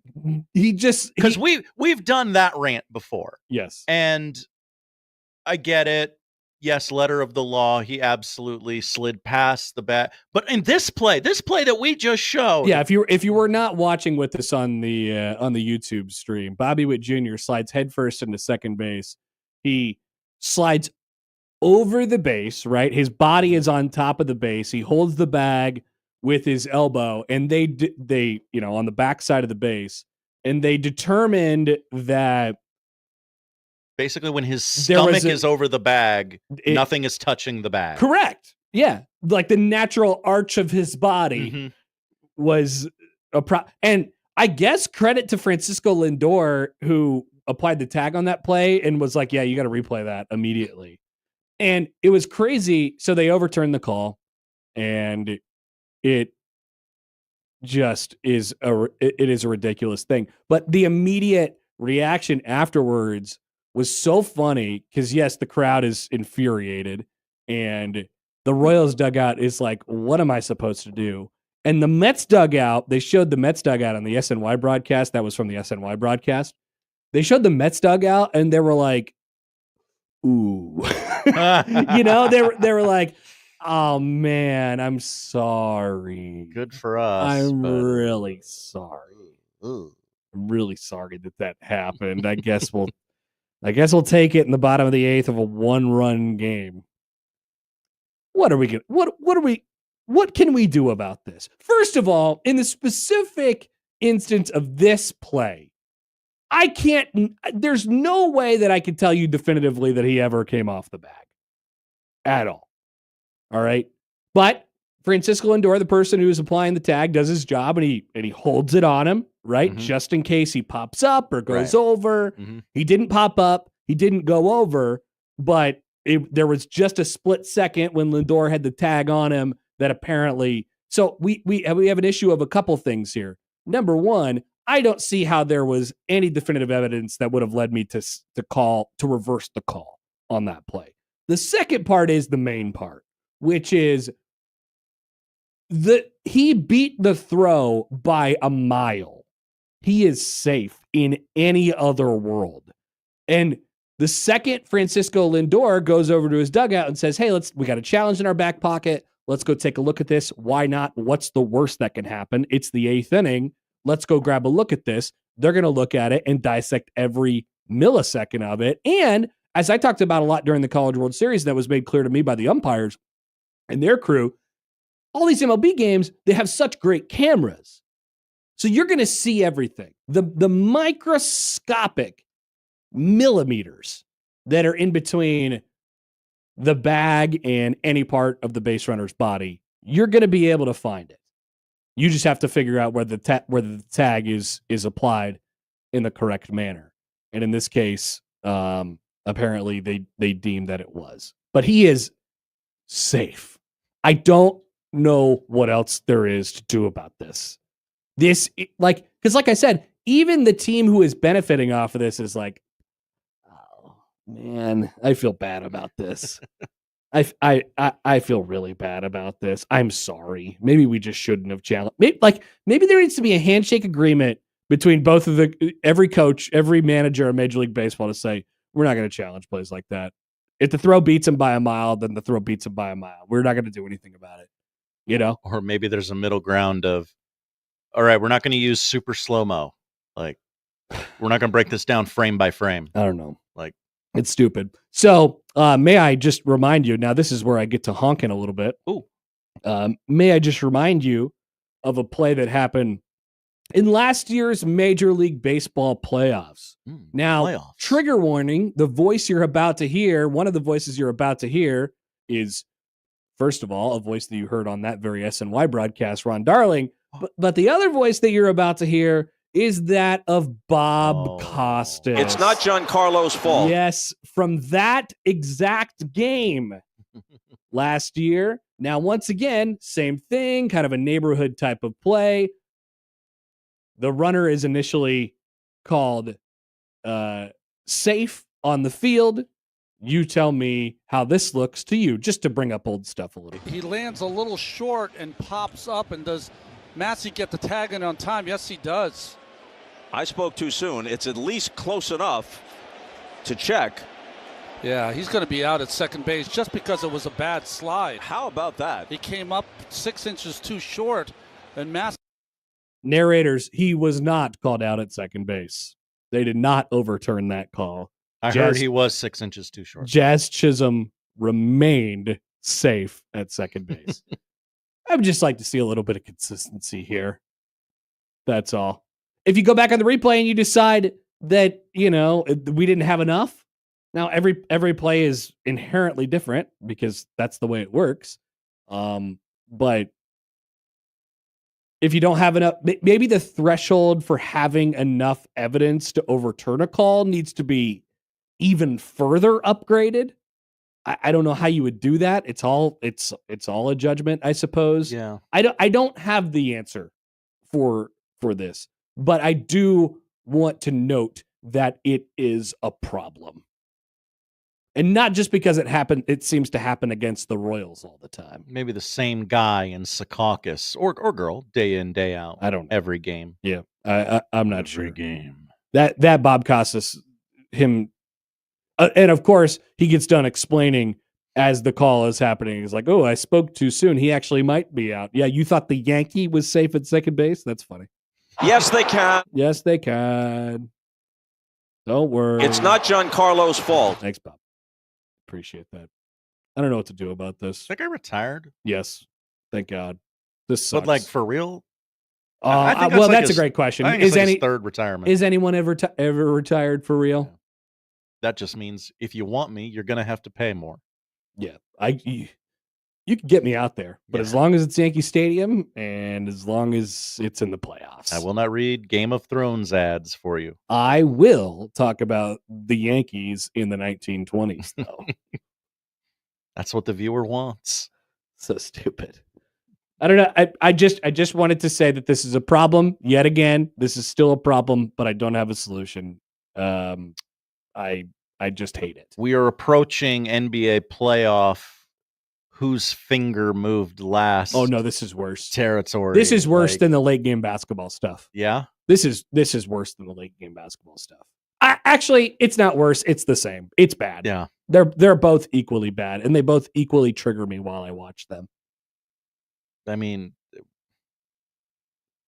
what is Bobby Witt supposed to do there? I don't. Can you stay on the bag more? I don't know. I don't know the answer to that question. Somebody said it was the sliding mitt, that led him to slide. I mean, I suppose he could not slide over the bag, but he's on top of it the entire time, right? Whatever gets you there the fastest. He's on top of it. It doesn't matter where you are on the base as long as you're on the base. You gotta do that slide, hug the bag sort of thing where you're on the outside of the bag and you slide into it. Yeah, and then just grab on for dear life. But you can't do that with the sliding mitts. That's true. The oven mitts. Especially if you're like Bryce Harper and you wear them and they're dangling off your hands, so your wingspan is 7.5 inches longer than it actually is. And then you got like 42 batting gloves in your back pocket and whatever it might be. Mm-hmm. Yeah, that's what Ferdinand Magellan says. Take off the oven mitt and use your hand. Just like they did back in Ferdinand's day. But I don't need Bobby Witt Jr. to go breaking his fingers, sliding into second base. You don't want that. No, can't have it. I don't need Bobby Witt getting cleated at second base. Put the oven mitt on. I'm fine with the oven mitt. I've come around on him. Yeah, the oven mitt's whatever. It's not the oven mitt. It's not the oven mitt's fault. It's not Giancarlo's fault. That's what I'm saying. Kenneth writes in. Hi, Kenneth. Bob Costas doing the Gen Z micro retirement. He is. He kind of is. Actually, this might be a real one. Mike Schaefer is going to join us here in about 10 minutes or so. Congratulations to Ndamukong Suh, who announces his retirement from football over the weekend. The standout player at Nebraska through many, many years of his NFL career. I think there's a lot of things being said about Suh today, like, is he the greatest Husker post-Osborne? Yes, in my opinion. Is he the greatest NFL Husker maybe ever? Will Shields is the person that comes to mind in this category. And then there's some guys from like way back in the day. Yeah, some old heads are going to have some beef with you if you say that. Ndamukong Suh may have, and he's probably going to be an NFL Hall of Famer. So he might have an argument as the greatest. Certainly in my mind, he is the greatest Husker post 2000, post Osborne era, post 97, I guess. Most dominant. Certainly, I think his career came at the right time for like my generation, right? Because a lot of people my age don't remember the 90s teams, and we kind of needed a guy, and that was the guy. And there's been a few others who have gone. I mean, Levante David has gone on and had a great pro career, and was an excellent player at Nebraska. But Suh was on a little bit of a different level. He announces his retirement on Saturday, July 12th. He said, July 12th, 2024, a year ago, was the hardest day of my life. It's the day I said goodbye to my father, the man who raised me, shaped me, challenged me, and believed in me before I believed in myself. He wasn't just a dad. He was my idol, my coach, my anchor. He taught me what it meant to be disciplined, focused, and relentless in everything I do. And he talked about his dad a lot, which is an awesome gesture. This is all of his NFL accomplishments: 13 seasons, 5-time All-Pro, Super Bowl ring, countless battles in the trenches. And let me read you the rest. He says, I left it all on the field, and now I'm stepping away with peace and gratitude because I've been preparing for this moment for years. Football was my passion, but never my end game. My next season is about impact, purpose, and legacy, about helping others build wealth, lead with intention, create lasting freedom. I've lived, I've learned, I've built, I've failed, I've succeeded, and now I want to share what I've learned, especially with athletes, entrepreneurs, and young people navigating life and money. That's why I created the No Free Lunch podcast. It's about real conversations, real strategy. Have you ever heard there's no such thing as a free lunch, Josh? I have. And real education, because freedom doesn't come from fame. It comes from knowledge and how you move. Now I'm using my platform to serve something bigger. If you've ever followed my journey, thank you. If you've ever cheered, supported, critiqued, or pushed me, you're part of the reason I kept going. And if you're wondering what's next, tune in to follow along. I'm just getting started. At Ndamukong Suh, No Free Lunch Show. Rest in power, Dad. Your mission lives on through me. Why did he tag himself? He is Ndamukong Suh. He's like Coach Prime in that way. Now he should have hashtagged himself. Yeah, that's what he should have done. I'll just say this: what a great tribute to his father, and a really, really nice gesture, obviously. And he hasn't played football in a couple of years, and we kind of knew that this, so it was just kind of whenever the timing was right to actually say it out loud. Hey, look, don't call me anymore. I am retired from the NFL, and I left that piece of me behind. But if you would have told me that when this particular guy retires from the NFL, the guy who's known for a mean streak, for,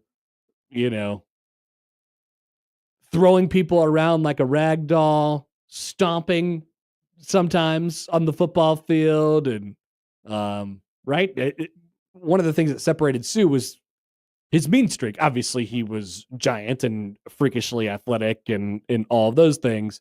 But I think one of the things that set him apart, because there's a lot of dudes who are like that in the NFL, one of the things that set him apart was the fact that he seemed to play with a chip on his shoulder.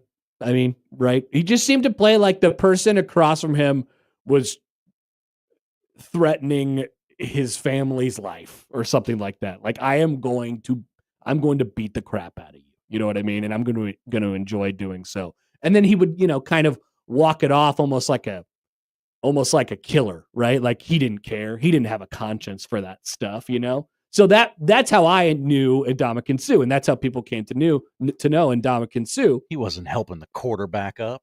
Right. He was one of those guys. He's a nice guy in real life, but as a football player, it takes on a little bit of a different light. So if you would have told me that guy, when he retires from the NFL, used his retirement announcement platform to pimp his podcast, I would have been surprised by that. Part of the evolution of Ndamukong Suh, who was always a really, really smart and thoughtful guy and certainly has his purpose post-football. Good for him. But I am going to make fun of him a little bit. If you told me halfway through that post, Yeah. hey, this ends in a podcast promo. This is going to be I about would have my been, what? podcast. Yeah, this is going to be about my podcast. That's the dismount. It's coming. Watch. Don't worry. Check out my podcast. I'm a finance guy. And then I guess there was some back and forth with Will Compton. Did you see any of this stuff? I know just what you guys were saying. Actually, there wasn't much back and forth. It was one pretty back and forth. Will Compton congratulated Sue on Twitter and said, "Hell of a career, Sue. I really wanted to figure out a way to make a joke about how your career wouldn't have happened without the couple of games I had to make a solid left-right call, but I have nothing but admiration for you as a player and someone who elevated themselves beyond the game to set yourself up for life after football. Imagine if you had an ex-teammate of yours that had a podcast called Bussin' with the Boys to tell these stories." And Sue responded and said, "Maybe one day soon, but I appreciate it, kid." Oh, that's a no. Maybe one day soon. Maybe one day soon. Hey, Mom, can we go get ice cream after the game?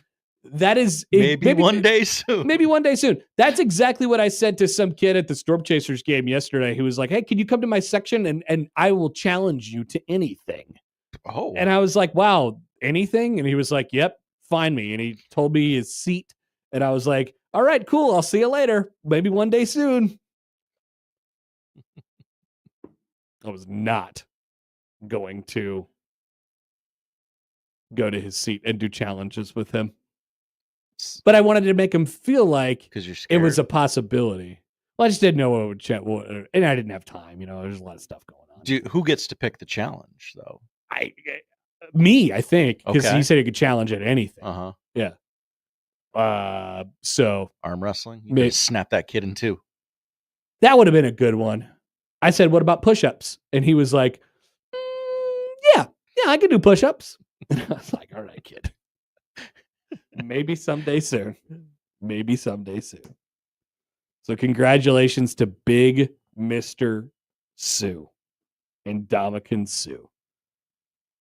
I'm glad he gets to get his flowers though. Because he kind of just like faded away, and now there could be a sort of celebration of it. So the retirement thing, the 5 years that you have to wait, that starts when you file the paperwork for retirement. Yes, not which I assume was yesterday or Saturday. Not when 5 years from when you played your last game. When you officially retire. Yeah. By the way, Section 220 boys write in. That was not them who challenged you, right? Well, Section 220 boys write in and said, "That's what you said to us." ... But guess what? I did go up to the Upper Bowl. Maybe not. They had their own day. Maybe someday soon. It's the only day you'll ever see Connor up there. No, I'm busy. There's so many things going on. All right. I think I need to get season tickets in 220. It sounds like a party up there. It does. If you read through all these Section 220 boys texts, I mean, they're really funny. I don't know what goes on up there, but I like sitting close because my eyes are terrible, but I also like having a good time. So I used to really not like sitting I was like super duper against sitting in the upstairs. Because you're better than that. No, just for the reasons that you said. I just like to sit as close to the action as I possibly can. But I kind of don't mind. It's a little quieter, It's my kind of people. I know what's going on up there. I don't mind the Upper Bowl. Kenneth writes in and said Section 207 is better. Now there's an Upper Bowl battle. Upper Bowl battle. Wow. I can be courted. We have time until the first home game. Yeah. So whichever Upper Bowl section that you're in, go ahead and text or tweet into Josh and say, this is what section you need to be in. Well, those season tickets I heard were going pretty fast. I bet. It's going to be good. All right. We'll take a break. Mike Schaefer, Husker 247. He'll join us on the other side on the Connor Happer Show on 1620 The Zone.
Come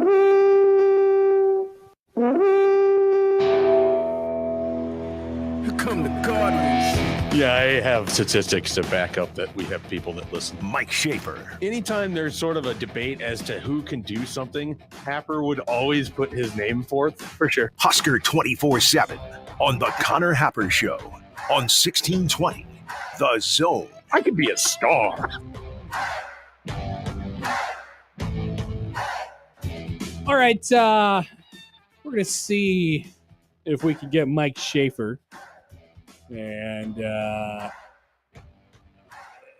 it appears as if maybe we're having an outgoing phone line issue. So we'll see if Schaefer can call in here momentarily. I've sent out a text, and we'll see what happens. It is possible that it's just both incoming and outgoing are both broken. I don't know if they had guests this morning on the show or anything like that. Okay, so the incoming is the incoming calls are not working either. Okay, all right. What if we set up Schaefer to be on the stream? He could come on in, yeah. Would you be okay? Yeah. Okay, getting a busy signal. Yeah. Okay, that's what Schaefer said. Getting a busy signal. I'll send him the stream link. Love we have all these different ways to get a hold of people nowadays. It's great. There's a backup option, and there's a backup to the backup option. That's great. Because he wants to talk to us. I want to talk to him. He wants to give us his takes. But, you never know. Maybe he's moving. Maybe he's on the go. Yeah. He's a very busy man. I know a lot of people He's busy. have their guests on StreamYard. We don't like to lock our guests down like that. That's what I'm saying. I love when the guests have the flexibility to be wherever they need to be. How do we know that call. Joel Lorenzi almost always is walking through traffic? We would have never known that if we were like, you have to be on the stream. You have to be in your apartment doing by your computer doing it. No. That's where you get the honks. That's right. That's where you get the honks. He was our first Hong Kong. Dan has a recommendation. Hi, Dan. You could teleport him in. What do we think about that? I mean, what kind of top flight organization do you think this is? Should We don't we- have the money for that. Do we have the technology or the steady hands to pull off a procedure like that? No. All right. Well, see if we can get something lined up for him. Did you watch some Summer League this weekend, Josh? I did not. Why not? I was busy all day Saturday. That's right. And then yesterday was recovery day. Yeah. So I mean, it's my fault. You were busy. You were on your feet. You were slanging them beers all day long. I was. The people were thirsty, and I was the guy who said, "I'll get you a beer. Here, have it." They gave me a nifty tool to crack open those beers. All right, just got a text back from Schaefer. Can't do video. Doing some stuff at the moment. What if we just shout at each other? Like he might hear us from Yeah. there, like ah! Did you hear that, Schaefer? Okay. So we'll see if those work by 1:00 when we try to call That's Sam right. McKewon. No, I could call him on my cell phone and put him up to speaker. Okay, interesting. There's got to be other ways. Mhm. There's got to be other ways that we could do this. I don't love the audio that's going to give us. Probably not. Yeah. Probably not. Maybe Sam's in Omaha and we could just tell him to stop by or something. Just come on in, hang out. Maybe that's how we have to have our guests from now on. They have to come hang out with us In our palatial studio. I mean, most of the guests that we talk to on a weekly basis are from here. Yeah. Alan will be tough. That would be a tough We'd have putt. to fly him in from Nashville, Sipple, out of town. but he's got the hog. He does. Yeah, Cody writes in. He says, "Call him on your cell phone and put him on speaker." You think you want that. He seems busy But anyway. you don't want that. He does it. He said normally. He said, I'll quote. Normally. Well, I won't quote. He said normally I play ball, but just too much going on today. So actually, you know what? Schaefer should be thanking us. Yeah. We can't call him today, and it's probably a good thing for him ultimately. Well, then it worked out for everyone, didn't it? So we have to talk about other topics, like Kenneth, who writes in on YouTube. Hi, Kenneth. No wonder you won't answer my calls. It's the phones and not actually me. Is Kenneth trying to call the show? Maybe this is a smear job by Josh Peterson. He hates when people call into the show so much that he just broke them. He cut the lines outside the building. That's a genius call by him. It is. Good job by him. All right. So instead of talking to Schaefer, unfortunately, this is horrible. This is a horrible deal for you all, because now what happens? You have to hear me honk. You could ask me the questions that you were going to ask Schaefer, and I will answer them in the style of Mike Schaefer. Well, okay. All right. Yeah. So, Schaefer and I don't really ask him questions. I kind of just talk at him, and he just talks back, because I know we've done a radio show together. He's very capable. You have a rhythm. So we were going to get into a conversation about, because they did a thing on Husker 247 where each of the guys nominated a person for who could be Nebraska's defensive MVP in 2025. Okay. And Schaefer mentioned, and you guys should check this out at Husker 247, Schaefer mentioned Marcus Watson Trent. And I wanted to tell Schaefer, I love that pick. Ooh, okay. You want to know why I love that pick? Why do you love that pick? Because this is what the crux of the conversation was going to be about. I love guys who are healthy and productive. Okay. Mitch and I talked about it this morning as well. I know that we love the idea of some of these flyer guys, and they're like, man, if it just all breaks right for this guy. Okay. Yeah, I see what you're saying. Then that could be the best dude. I love, people are like, damn, I'm excited about Williams Waneri. And I'm like, that sounds like a great idea, but I just can't count on that. I can't depend on that. I want stuff that's dependable and reliable and there for me all the time. And so I've loved the addition of Marcus Watson Trent. All that guy does is tackle people. All that guy does is play football on the football field. He's healthy, he's productive, and that will translate. I don't care that he played at Georgia Southern last year or the last 3 years. It doesn't matter to me. The best ability is availability. One of the same things, and a guy that Mitch and I brought up on the podcast this morning was out of our, if people listen along, we have this game that we're doing right now called the Bowl of Intrigue, the Bowl of Fascination, the Bowl of Fascination, where we pick guys out of this bowl and then we tell you why they're fascinating leading up to Big Ten Media Days. It's the middle of the summer, Josh. But today, the guy we picked out of the Bowl of Fascination was Justin Evans. And I was like, I love Justin Evans. Why? Because Justin Evans is productive and reliable. He's always there. And I have no issues with the idea of Justin Evans moving from guard over to center to take over for Ben Scott this upcoming year. Why? Because he's productive, he's available, he's healthy, and or maybe he's like not healthy, but he's always playing, right? Yeah. I love dudes who are just playing, right? So I think we get a little bit, sorry, I haven't let you talk, Schaefer, but, it's okay. I know we get a little bit caught up on the, if everything, if 47 things work out in a row, this guy could be a first-round pick. That sounds awesome. But that is counting on 47 things in a row working out. Maybe they do. I can't remember really the last time that Nebraska took a highly recruited guy and then caught lightning in a bottle and it actually worked. That's what I was trying to think of. I really can't remember. Randy? Okay. And even then, by the end, it was like, yeah. Boy, you're a lot of hassle. There's kind of a lot going on there, But they got two good years out of him. So I just like when dudes just are there and playing and healthy and I'm just like, I could forget about you. Now, obviously, you want to take the next step and you want some of your best players to be those players, right? You want some of your most talented players to be those players.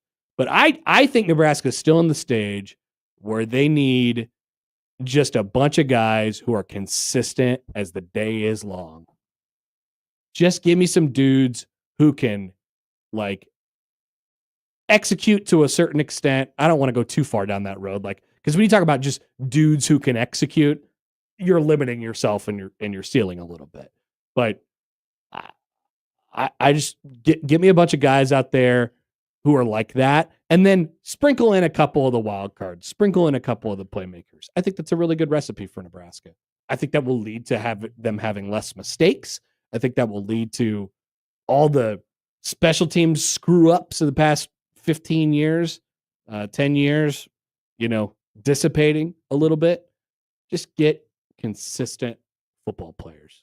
Nothing wrong with a stand-up double, like that was what the conversation was going to be like. I love a stand-up double. We don't have to what? try Even for a home run every a swing. Single. Yeah. And maybe you get thrown out at second base because of instant replay. But the other team's going to feel bad. It happens from time to time. It does. Sadly. From the YouTube comments. This is from Hokisker. Hi, Hokisker. Vincent Shaver says the tools to be a modern-day Levante David. Well, Levante David is a pretty modern football player. Still playing. Well, yeah. Like modern. What is this? Did he play in the 40s? No. But I see what you're saying. I think, Levante is a really good example. Levante is a really good example. And I don't know that people thought like super duper highly of him, like because he was out of a junior college and, all that stuff. But even Bo, when he was the coach and Levante was there, like he really struggled with Levante because Levante was almost never in the right spot, but he was so good and so instinctual that it didn't really matter. And so Bo was really a stickler on guys being in the right place and executing their jobs, as any football coach would be. And then you had Levante out there, and he was a wild card, but he would always be able to make the plays regardless of whether he was in position or not, because he was kind of just that good. Well, he ended up at the ball. I guess I can't be too mad. Yeah, exactly. But that was not Bo's attitude. Bo has never said to himself, I could never be that mad. He'd like, actually, I can be really mad. It was a fatal flaw. I'd like to be more mad, actually. All right, so good talk with Schaefer. Thanks, Schaefer. Time for the odd news on 1620 The Zone. He gives you the latest sports news, analysis, and commentary in a clean, concise, and disease-free way. See there? What a relief. Thank God. Wonderful. It's the Connor Happer Show on 1620 The Zone.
Who are you? I'm the truck fairy. You mean the tooth fairy? No, truck fairy. I appear when someone dreams about winning one of the 8 new trucks in the Nebraska Lottery's Trucks and Bucks scratch game. Oh, so you leave Trucks and Bucks tickets under my pillow? No. Cash? Sorry. What exactly do you do? Remind people to play today. Don't think I need a truck fairy for that. Yeah, I get that a lot. Play Trucks and Bucks.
And now we've reached the point in the show where Josh Odson reads the peculiar, the bizarre, the comical, the odd news with Odd Son.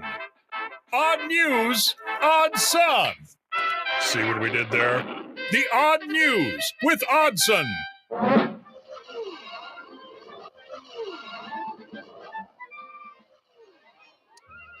All right, Josh. All right, Connor. Let's get a bit of odd news going. It appears as if we have maybe fixed the phones. I believe that is the case. I don't want to. As Shedeur Sanders once said, perfect timing. Thanks, Shedeur. Thanks for that song. What do we got today, Josh? Yep. Drink that Red Bull. I first. just want everyone to know. We will end with the Uno story, okay, everybody? Yeah, I've heard about this. I got sent this story a lot over the weekend, and I appreciate it. Okay. And I will hold you There will be a throughout third. the segment. Oh, wow. Classic Josh. Because we got to talk about Hugh Freeze. Yeah. If we did that first, that'd be like them doing the best actor first at Right. the Oscars. Can't be doing that. A lot of people have taken note of the sheer volume of golf Hugh Freeze has played this offseason. Mm-hmm. 10 rounds since the start of June. That can't be right. What is this article saying? Well, he's golfing a lot. We had the numbers. It was like Yeah, I think that's in the right range. Mhm. It was 10 rounds through the first like half of June or something like that. It was a lot of golf. And the fans are like, hey, why are you golfing so much? Seems like a lot of golf.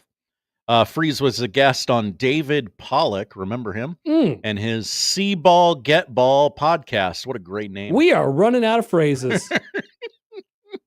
Where he defended his golf play and said that it had no bearing on his work as a coach or a recruiter.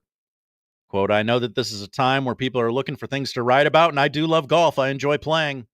But what people don't realize is, I assure you, I never missed a camp day or a recruiting day. But if camp got over at 3 o'clock and Jill and I go out at 4:30, we absolutely might do that, and I'm not apologizing for it. My focus is 100% on getting Auburn in that win column this All right. fall. That's actually a great response. That is exactly how you handle that, by the way. Mm-hmm. It is. Yep. I will talk about this. I have heard you. And it's not that I don't care. I do care. I do all of my job responsibilities and more. Trust me, it's very difficult. Let me just tell you, though, I like golf. Mm-hmm.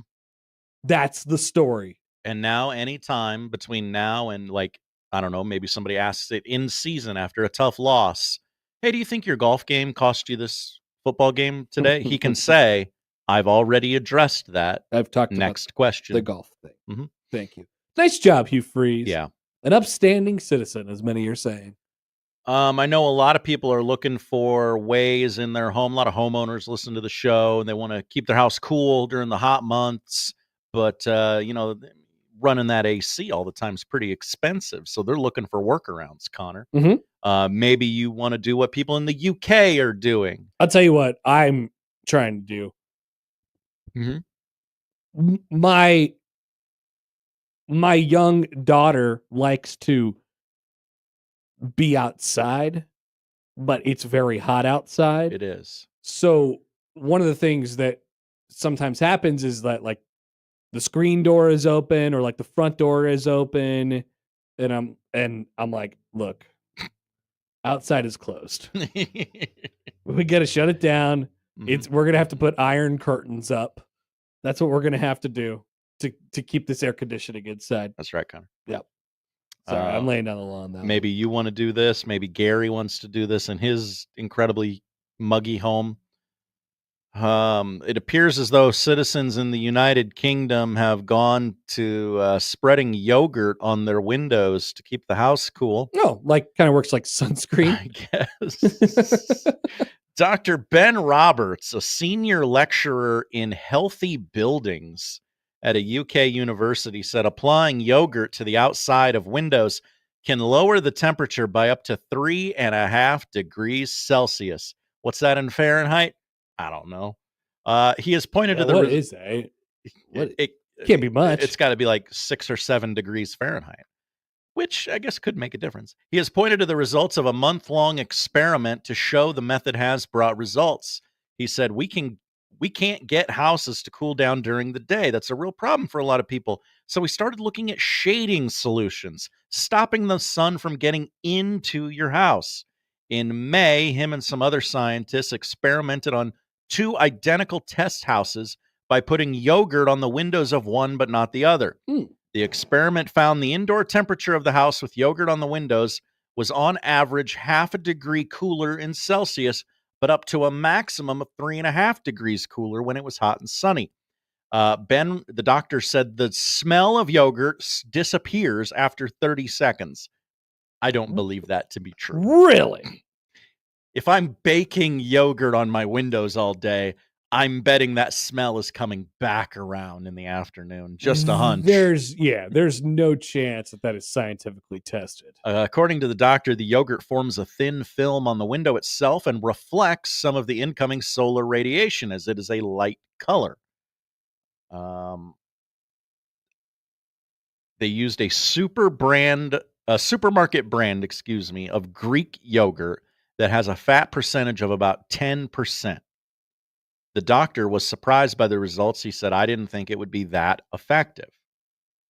He added that when they carried out experiments with tinfoil, imagine covering your house in tinfoil, everybody, which blocks pretty much all of the sun's incoming heat. They saw a maximum temperature drop of 5 to 6 degrees. So that's better. That's better, but you do have to wrap your house in tinfoil. Yeah, but if I'm given the 3 options of keep it how it is and have my house be too hot, rub yogurt on my windows, or tape up the windows in tinfoil, and the tinfoil move gets you way more bang for your buck, I'm doing the tinfoil over the yogurt every single time. I'm probably doing neither and just going to sit in it for a little while, but I'm definitely not doing the yogurt one. So are people getting up on the ladders and like getting the top floor windows? I think you do it from the inside, Josh. Oh, okay. Sure. That makes sense. Well, I mean, I that's just my guess. I don't know. I don't know what they're doing over there. Maybe not. A lot of people making jokes on the various ways you can get in contact with us about how just yogurt, Mr. Yogurt jokes. Mr. Yogurt, yeah. Yeah. Dannon. You could have Mr. Yogurt come over, rub yogurt on your windows, and then all of a sudden it'll be like 5 to 7 degrees cooler in your house. Trees are helpful in this case. Yeah, shade. Trees, Living shade. yeah. Maybe get a dome. A dome. Giant canopy over your entire house. Retractable roof. Did you ever think about that? I did not.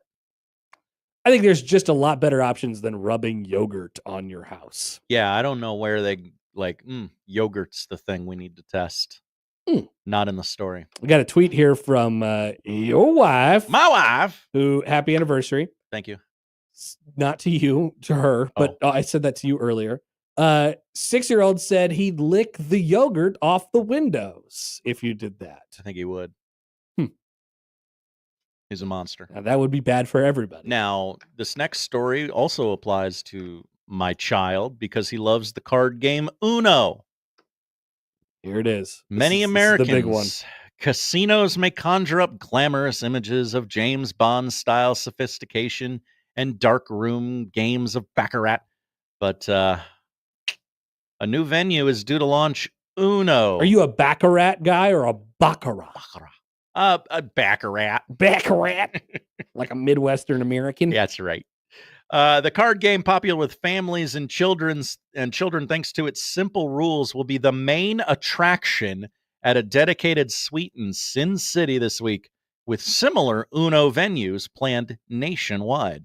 Palms Casino Resort has thrown a wild card by opening the first ever Uno Social Club just off the Strip in Vegas. Where? I need more information. Palms Casino Resort. At Palms? Yes. The locals like to go to Palms. Okay. Good to know. More Uno clubs are expected to open across the country later this year. It is unclear whether players will actually be able to gamble on the game in Vegas. As several news outlets have reached out for more details, and I would hope so. Palms did not return their request. Interesting. So basically, you can, but it's not legal. You can play, or it's not certified by the gaming board or whatever. That's what it seems like right now. It sounds like you will be able to play Uno on the strip. That's okay. I don't know if you're going to be able to make a mint. Maybe this will get maybe this will get like the 18 to 25-year-old kids out of my blackjack tables. Oh, okay. They don't know what they're doing. Messing up my blackjack. Yeah. Go play Uno. Now that is the new Vegas insult. Go play Uno. You get in a little bit of a tussle with somebody at the table. He's like, you know what? I got the place for you. Why don't you go down the strip to the Palms and play some freaking Uno? That is a good burn. That would be a sweet burn. People at the table would be like, ooh. Whoa. Why don't you get one of those those big drinks from Fat Tuesday on your way out too, you child. David on YouTube says Big Ten scandal is about to be tied to Uno. Yeah, I'm worried. Next week, Big Ten Media Days. I'm already thinking about how mad I'm going to be a week from today when our local media arrives in Vegas and they just start doing everything wrong. You know it's going to happen. They're going to do everything wrong. Just want to shout out all my followers. We're about to do that weird rooftop roller coaster thing that goes straight up and straight down. Here we go. Wah! Who's the first person to take a picture of the Statue of Liberty outside of New York, and say, "Hey, look, it's the Statue of Liberty"? Who does it first? You could keep it to yourself if you want to keep it to yourself. I do want to keep it to myself. It's happening. Don't worry. I'll tell you during the break. All right. Thanks, Josh. Thank you, Connor. Back after this on 1620 The Zone.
He does it the only way he knows how. With his massive sports brain sprinkled with a smidgen of rabble-rousing. Let's get back to the Connor Happer Show on 1620 The Zone.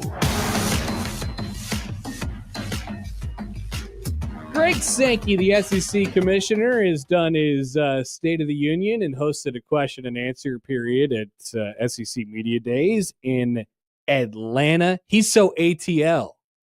Welcome to Atlanta where the players play. That's the way you went. The kids on TikTok are talking about how they're so ATL these days. I don't quite I don't either. know what the kids are doing. I don't know either. But Greg Sankey said today that expansion of the college football playoff is not a done deal and that the format could just remain at 12 if he and the other commissioners, the Big Ten, cannot agree on an expanded format. So a couple things here. I'll get to the quotes in a second. I don't know about using not expanding the playoff as leverage. Like it seems like that is kind of what's starting to develop here. Like the SEC and all the other conferences are trying to bully the Big Ten into getting on board. And hey, let's just agree on a format so we can agree on a format. But let's just do something. Do something. As the counter, but the other side to that is, okay, if we don't agree on a format, fine, we'll just stay at 12. I don't know that do we need to expand to 16? Like, I just don't know that I necessarily buy that as a bargaining chip. If you're the Big Ten and you're like, no, I kind of like this whole 4-4-2-2-1-1-1 garbage, I don't know why you would, but let's just say you're in the Big Ten and you say that as of right now. And someone says to you, if you don't agree to my idea for our format, the 5+11, we will just leave it at 12. I'm like, fine, leave it at 12.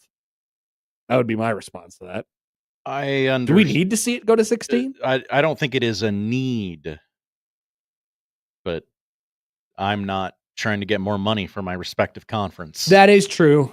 That is true. I forgot about money. Getting that money. Where is it? Oh, where is it? I'll get it. I'll put it on the board. I have it. Day 3. I have it. It exists. Joey, getting that money. I'm gonna pause this show until I hear it, Josh. So you need to get there. Whenever you get there, that looks like it is it right there. Spending that money. Yes, ladies and gentlemen, we got it. The only question is, what did you replace on the board with it? It could have been anything. I believe it was some tribute to the College World Series I did one day you were gone. Perfect. Something we'll never need again. Money. Spending that money.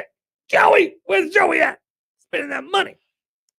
Sankey's remarks came during a question and answer period on the first day of SEC Media Days, and based on what he said, it now appears that the SEC sides with the Big 12, ACC, and Group of 5 on the preferred format, leaving the Big 10 alone and preferring a model heavy on automatic bids. Quote, we had a different view coming out of SEC meetings around the notion of allocations, if you will, Sankey said, meeting automatic bids. I think you'll probably hear that again from our coaches. The Big Ten has a different view. That's fine. Sounds fine. Totally fine. Big Ten Commissioner Tony Petitti has proposed a format where the Big Ten and the SEC would get 4 automatic bids to the playoff. The ACC and the Big 12 2 apiece, and 1 more for the highest ranked champion of another conference. The rest of the bids would be at large, whether the field be 14 or 16 teams. Other conferences prefer a 5+11 model, with automatic bids for 5 highest-ranked conference champions and 11 at-large bids. Either way, the 16-team format appears to have had enough momentum that it seemed to be a foregone conclusion. That still could be the case, but Sankey pushed back on it today.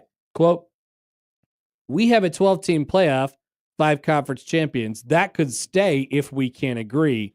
I think there's this notion that it has to be this magic moment and something has to happen with expansion. So, like I said, I don't know about the idea of just saying, hey, look, if you don't get on board with this, then fine, like nothing will happen.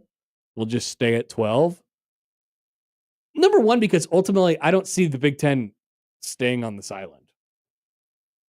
Like, once again, the only time that Petitti has talked until next week at Media Days, the only time that Petitti has talked has been on Klatt's stupid podcast.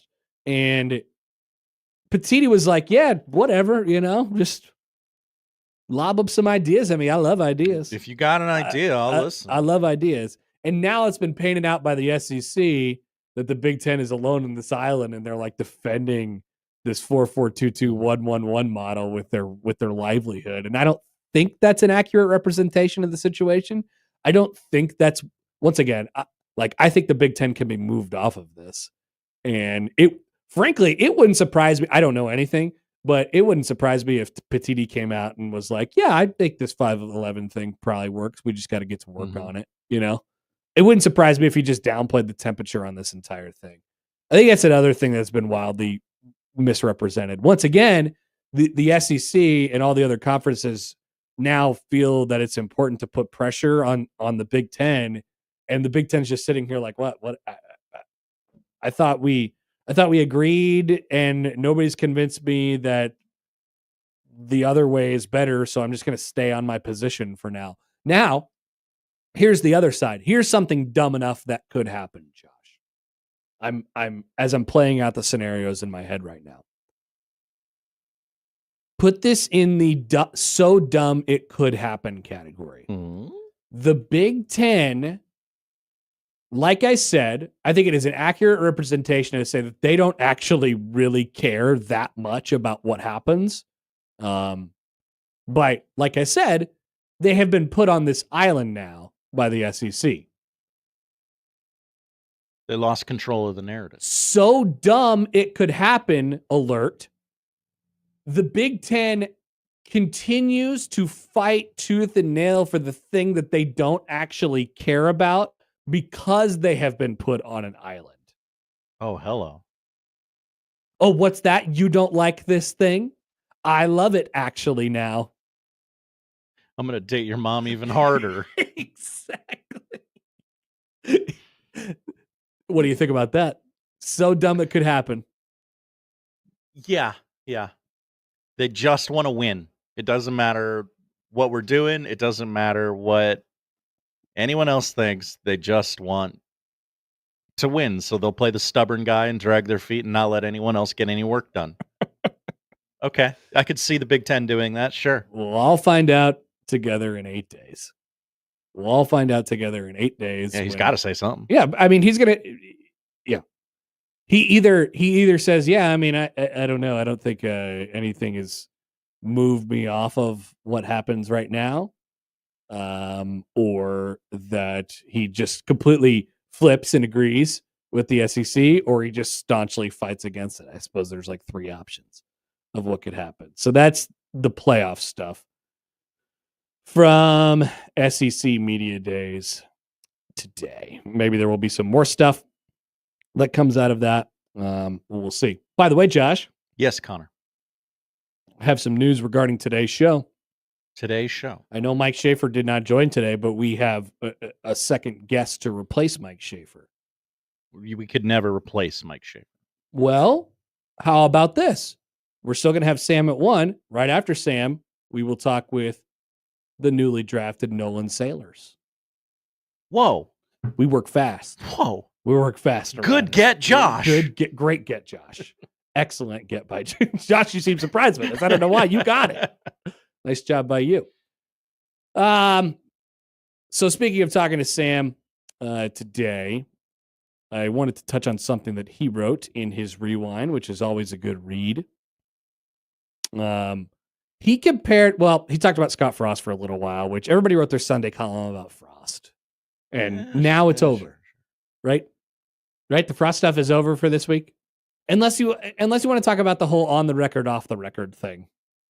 Oh, that came out? Yeah, somebody on the UCF site wrote about it. Okay. Yeah. That came out. There's an excellent little portion in the new Superman movie where Clark Kent does not know the difference between on the record and off the record. And I was cackling in that movie theater. Yeah. No one had a clue why that idiot was laughing in the back of the theater. I would just assume if I was getting interviewed that it was probably on the record. That would be my approach to things. I think that's a good approach.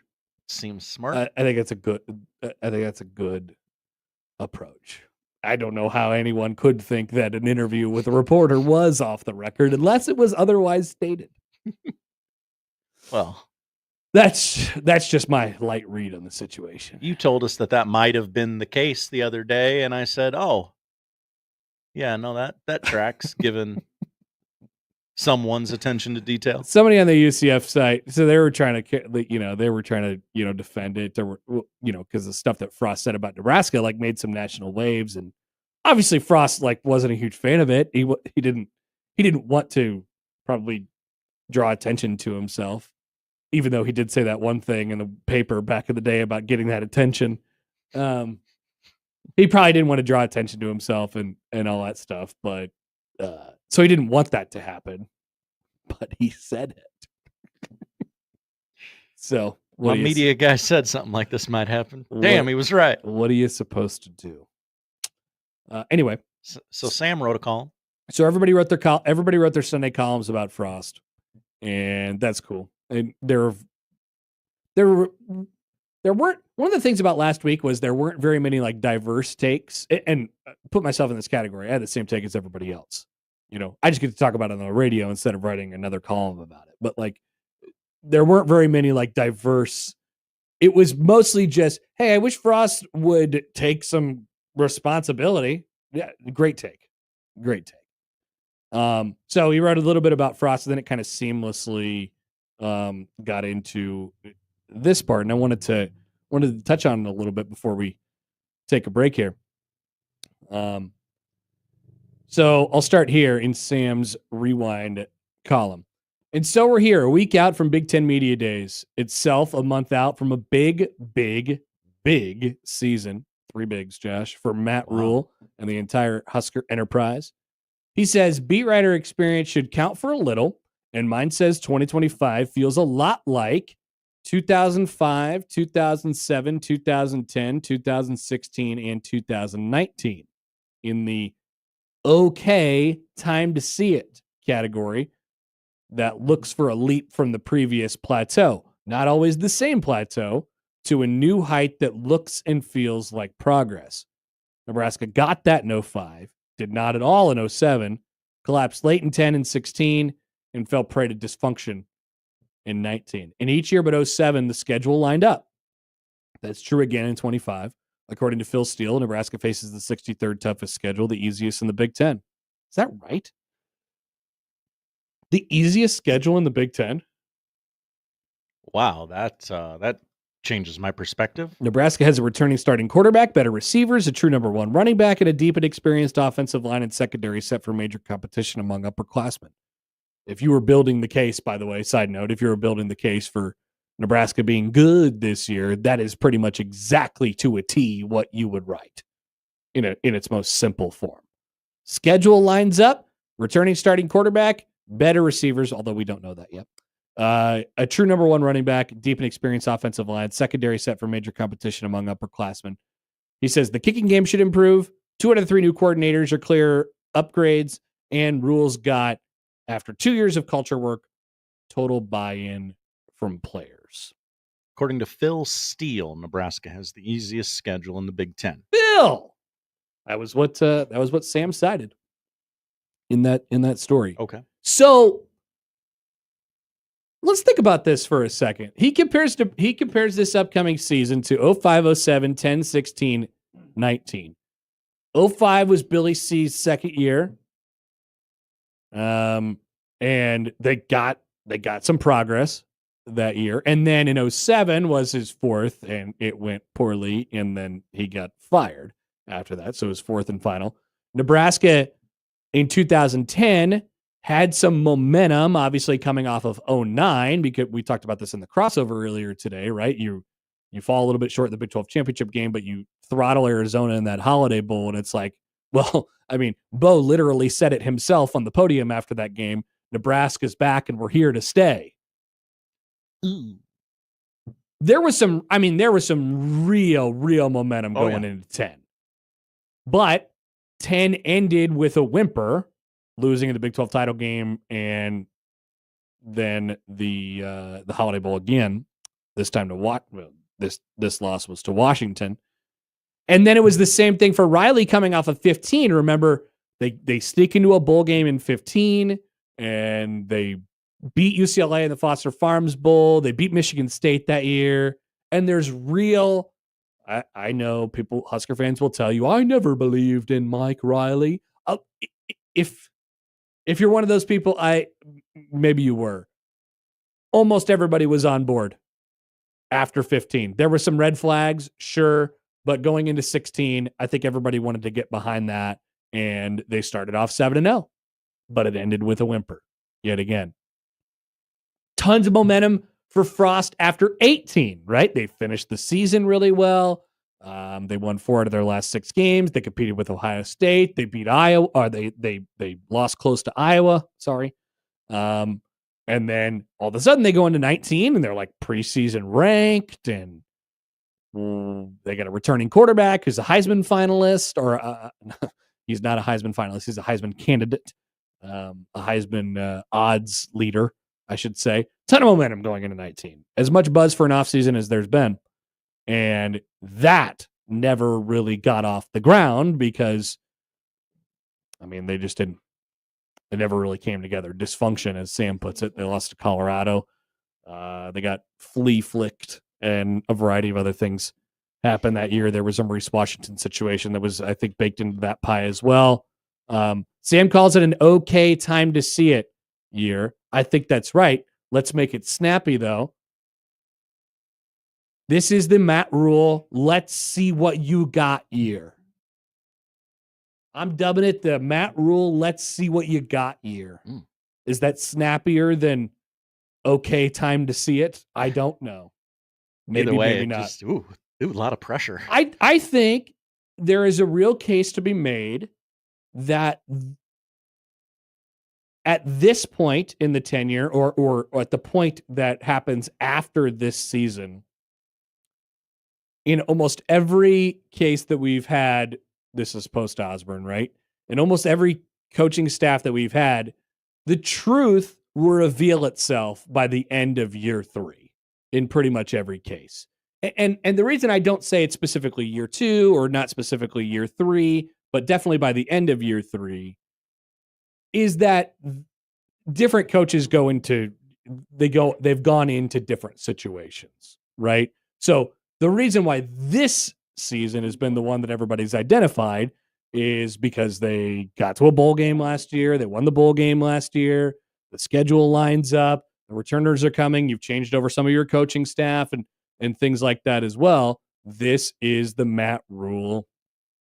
Okay, time to see it, or let's see what you got, or prove it year. Right? But I think either way, like, the truth kind of reveals itself by the end of this season.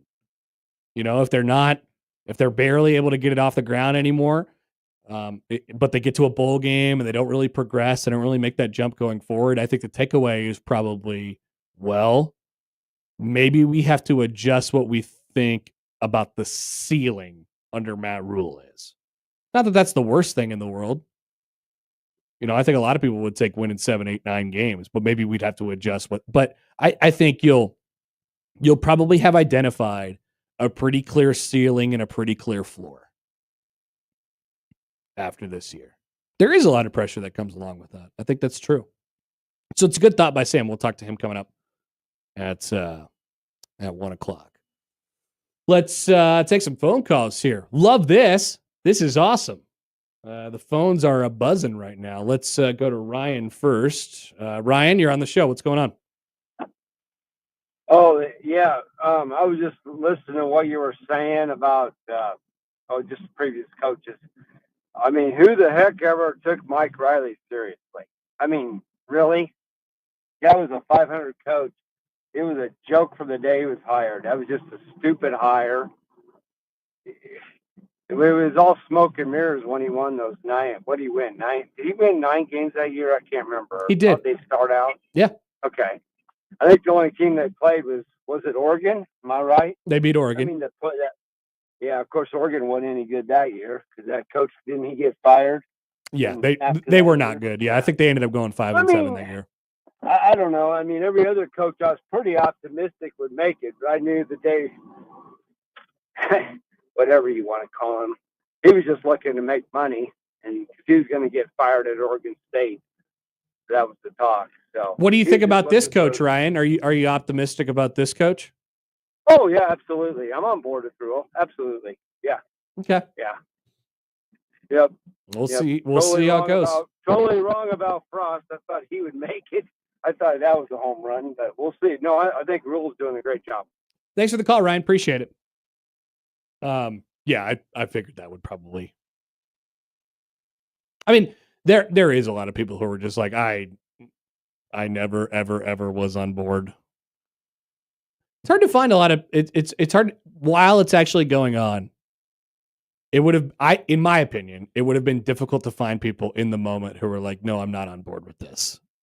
Right now, 10 years later, almost 10 years later, you could look back and you say, yeah, that Riley guy, never. Don't know why anyone thought that was going to work. It's an easy take. It really is. And it didn't.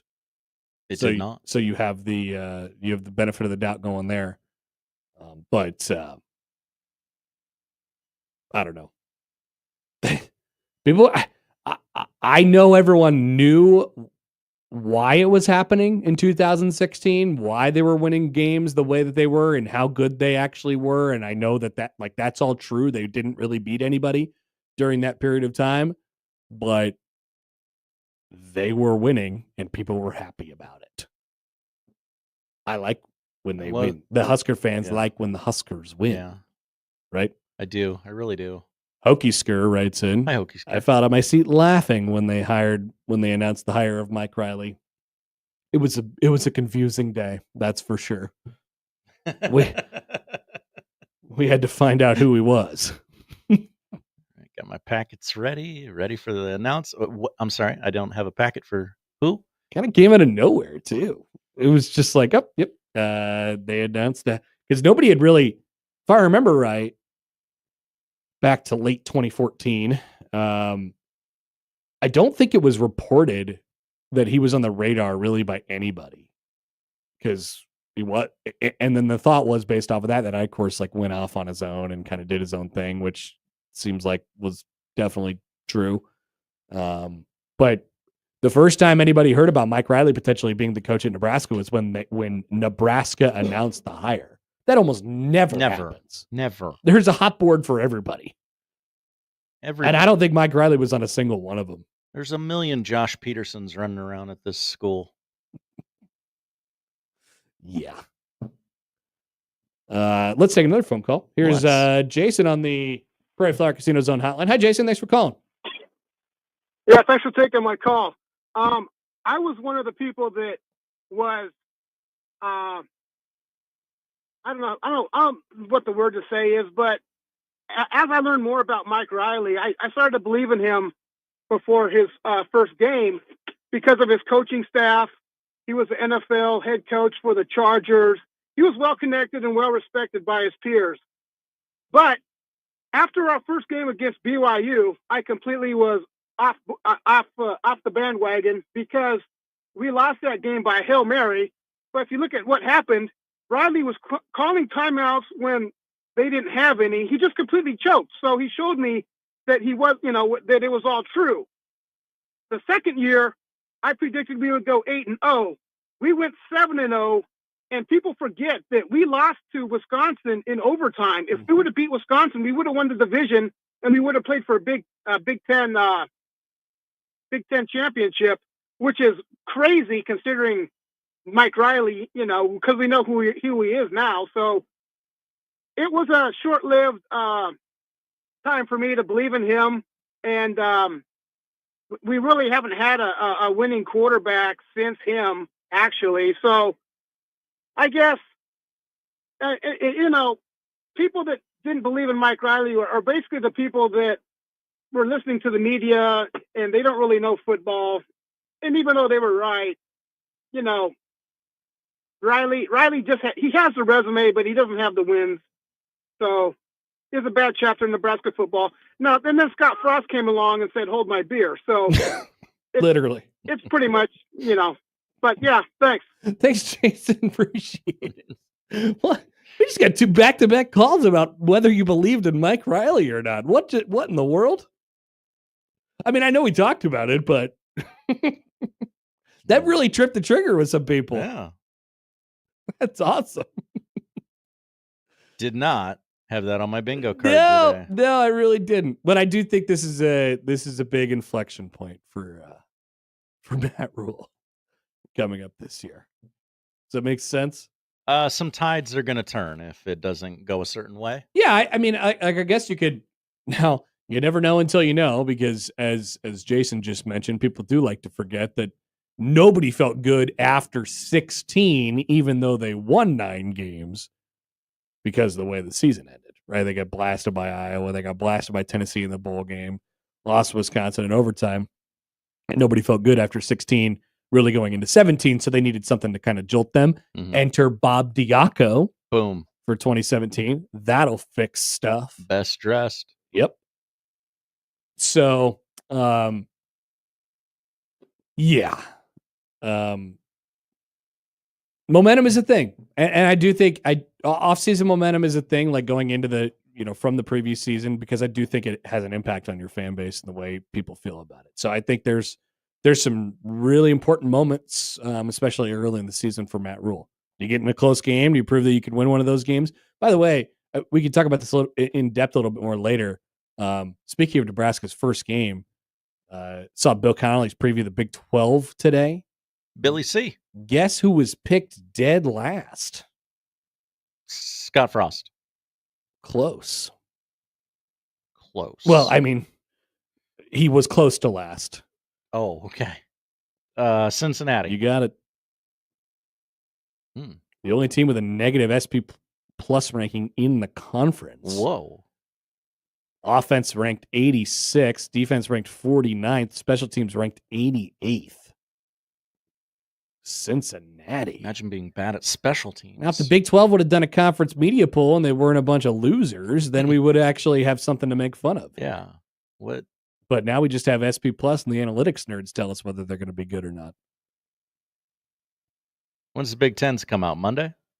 The Big Tens will come out on, I believe it's actually the morning of the first day. Okay, so Tuesday? The Cleveland.com Yeah. poll, not the official Big Ten poll, the Of unofficial course, Big Ten poll. I believe that will release on Tuesday morning. That'd be really early Vegas time. It will be. Shout out to whoever took Doug Lesmerise's job for waking up at 4:00 in the morning Vegas time just to get. It usually comes out about 7:30 that morning, if I remember right. Whoa. Yeah. That's disgusting. That's 5:30 Vegas time. It'll still be at the Uno table. Still be hosing off the streets. All right. We'll be back. Still more to come. Thanks for calling in. I love the calls. We take them, unlike other shows. On 1620 The Zone.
right, Sam McKewon is going to join us at 1, and the newly drafted future Kansas City Royal, Nolan Sailors, will join the show at 1:15. Boom.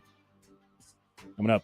I was told that he has a very short period of time to report to Royals camp.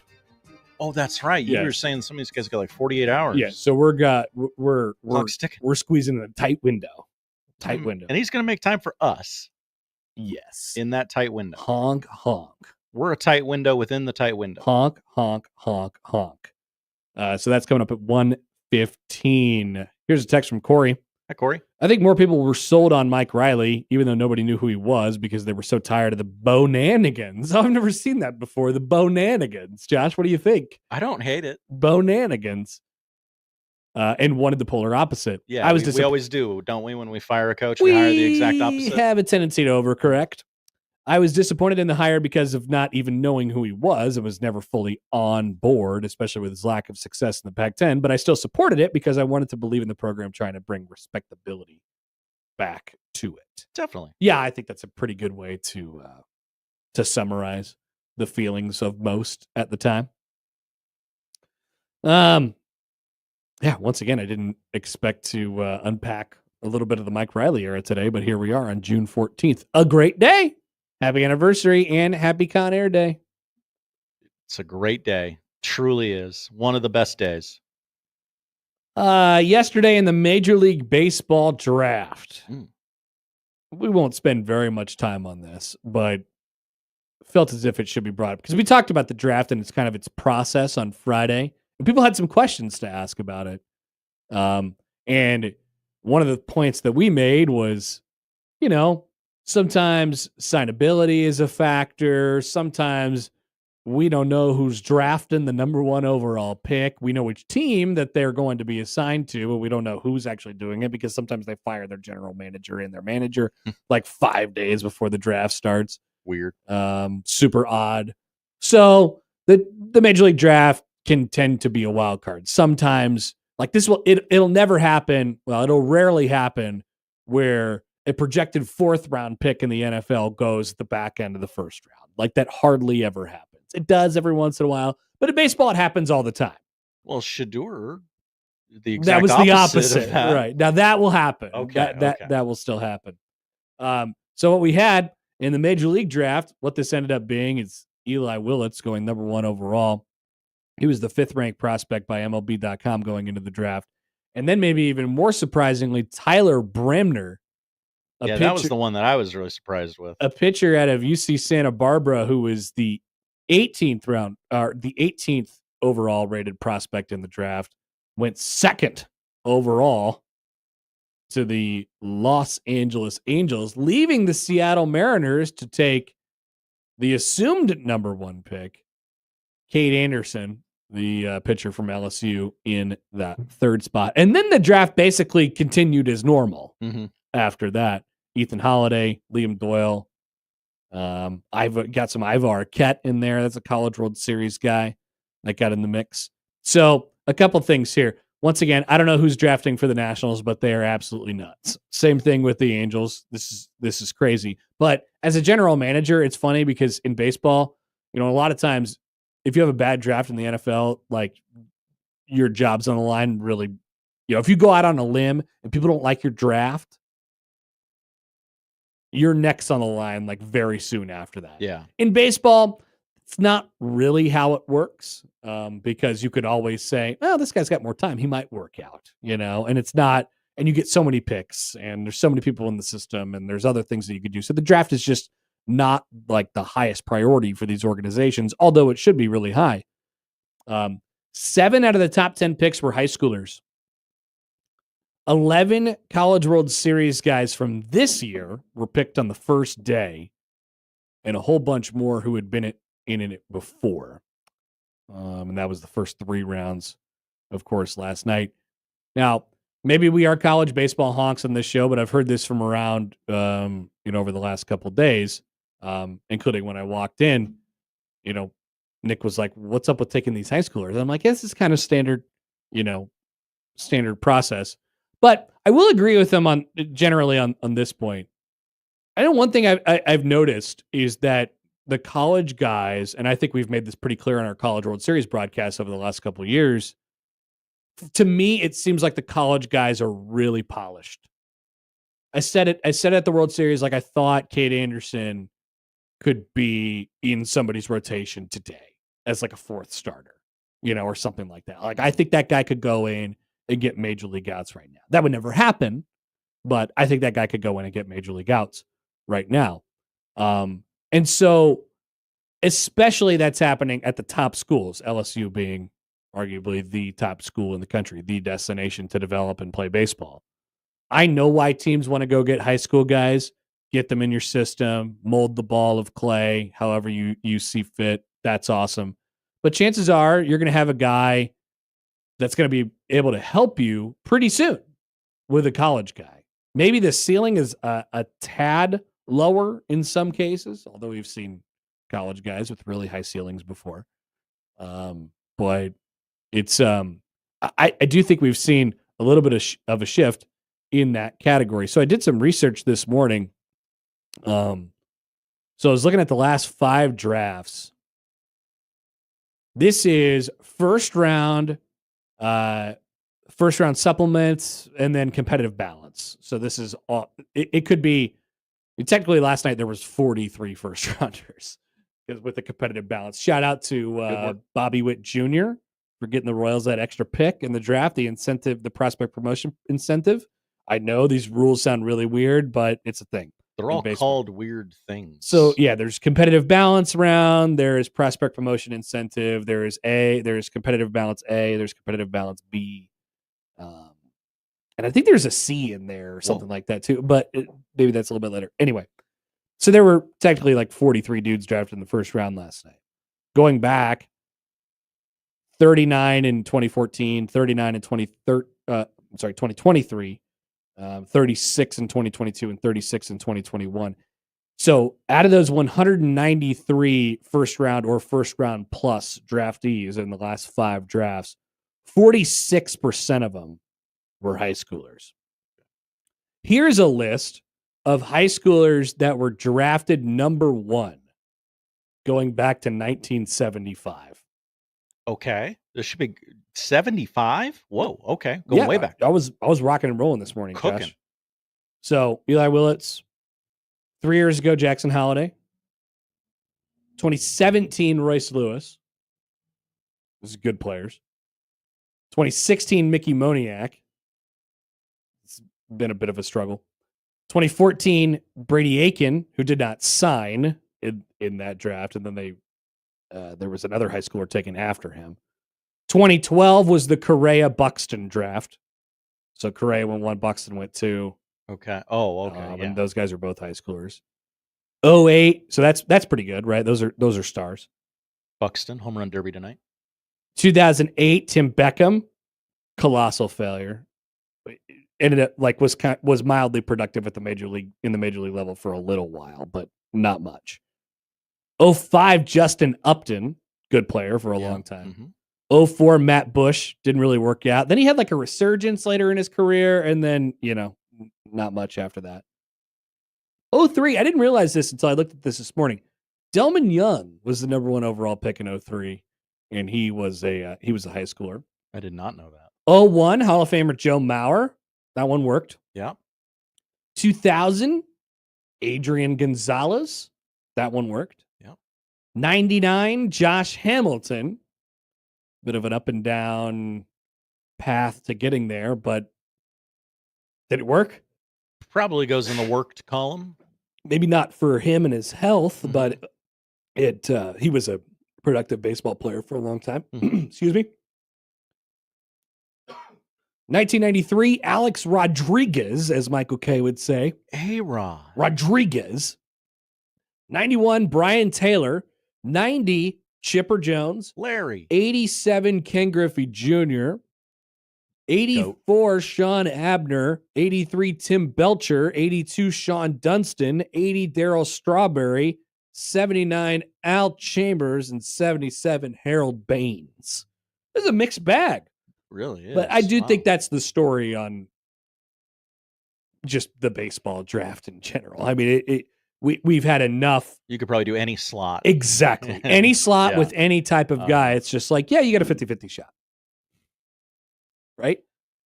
I don't know what the lowest round drafted guy to make the Hall of Fame is, but like it's down there. Sure. Quite a ways. I mean, there have been 40, 50th rounder to cut off really good major league careers before. Jeff writes in, by the way. Hi, Jeff. Gonna put me to sleep with this MLB draft breakdown. I got you. The lowest draft pick to be inducted into Major League Baseball's Hall of Fame is Mike Piazza, who was selected 1,390th overall in the 62nd round of the 1988 draft. Okay, I think that'll stick. It is significantly lower than any other Hall of Famer's draft position. That makes sense. Yes. I think that one will stick. Yep. He will end up still being the lowest ever drafted player to make the Hall of Fame. We talk about unbeatable records in baseball. That might be the most unbeatable. The Royals literally drafted a guy named Gamble as a high schooler, which I think was a little bit on the nose by them. And Josh was mad because the Braves drafted the tiny babies as well. 3 shortstops. But here's the thing about high school shortstops, Josh. You could turn them into anything you'd like. That's right. They could be pitchers even. They do need some infield help. Yeah, but don't even think about that. Don't even think about that. Don't think about it at all. Don't think about what your major league team needs right now. Like if no, that guy who won the Heisman needs to be in Gwinnett in a year. It's easy because you look at the NFL draft and you say, "Oh, damn, they need corner help. Like, let's go get some corners. Let's go get like 6 corners, Right. and then we'll just let them play it out and see which ones are good." And that's not what we're doing. That is not what we're doing here. That is not at all what we're doing here. But the timeline has sped up over the last 3 to 5 years. It has. The gap is a little bit shorter. That is for sure. All right, quick timeout. Sorry to put you to sleep, Jeff. Wake up. But John writes in as a follow-up. Hi, John. Shut up, Jeff. MLB draft talk is better than any NBA talk. To be fair, we don't have much of either of those on this show. You want to talk some Summer League? You want to talk some cock blocks? Let's talk about Kalkbrenner. Cock blocks. Honk, honk. On 1620 The Zone. The Connor Happer Show. Follow us on Twitter @Happer Show for all the latest news and views. We may even say something interesting once in a while. Unlikely. Really, guys?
The Zone Hotline is powered by Prairie Flower Casino.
Let's get back to the Connor Happer Show on 1620 The Zone. Here comes the clown. All right, let me ask you a question, Josh.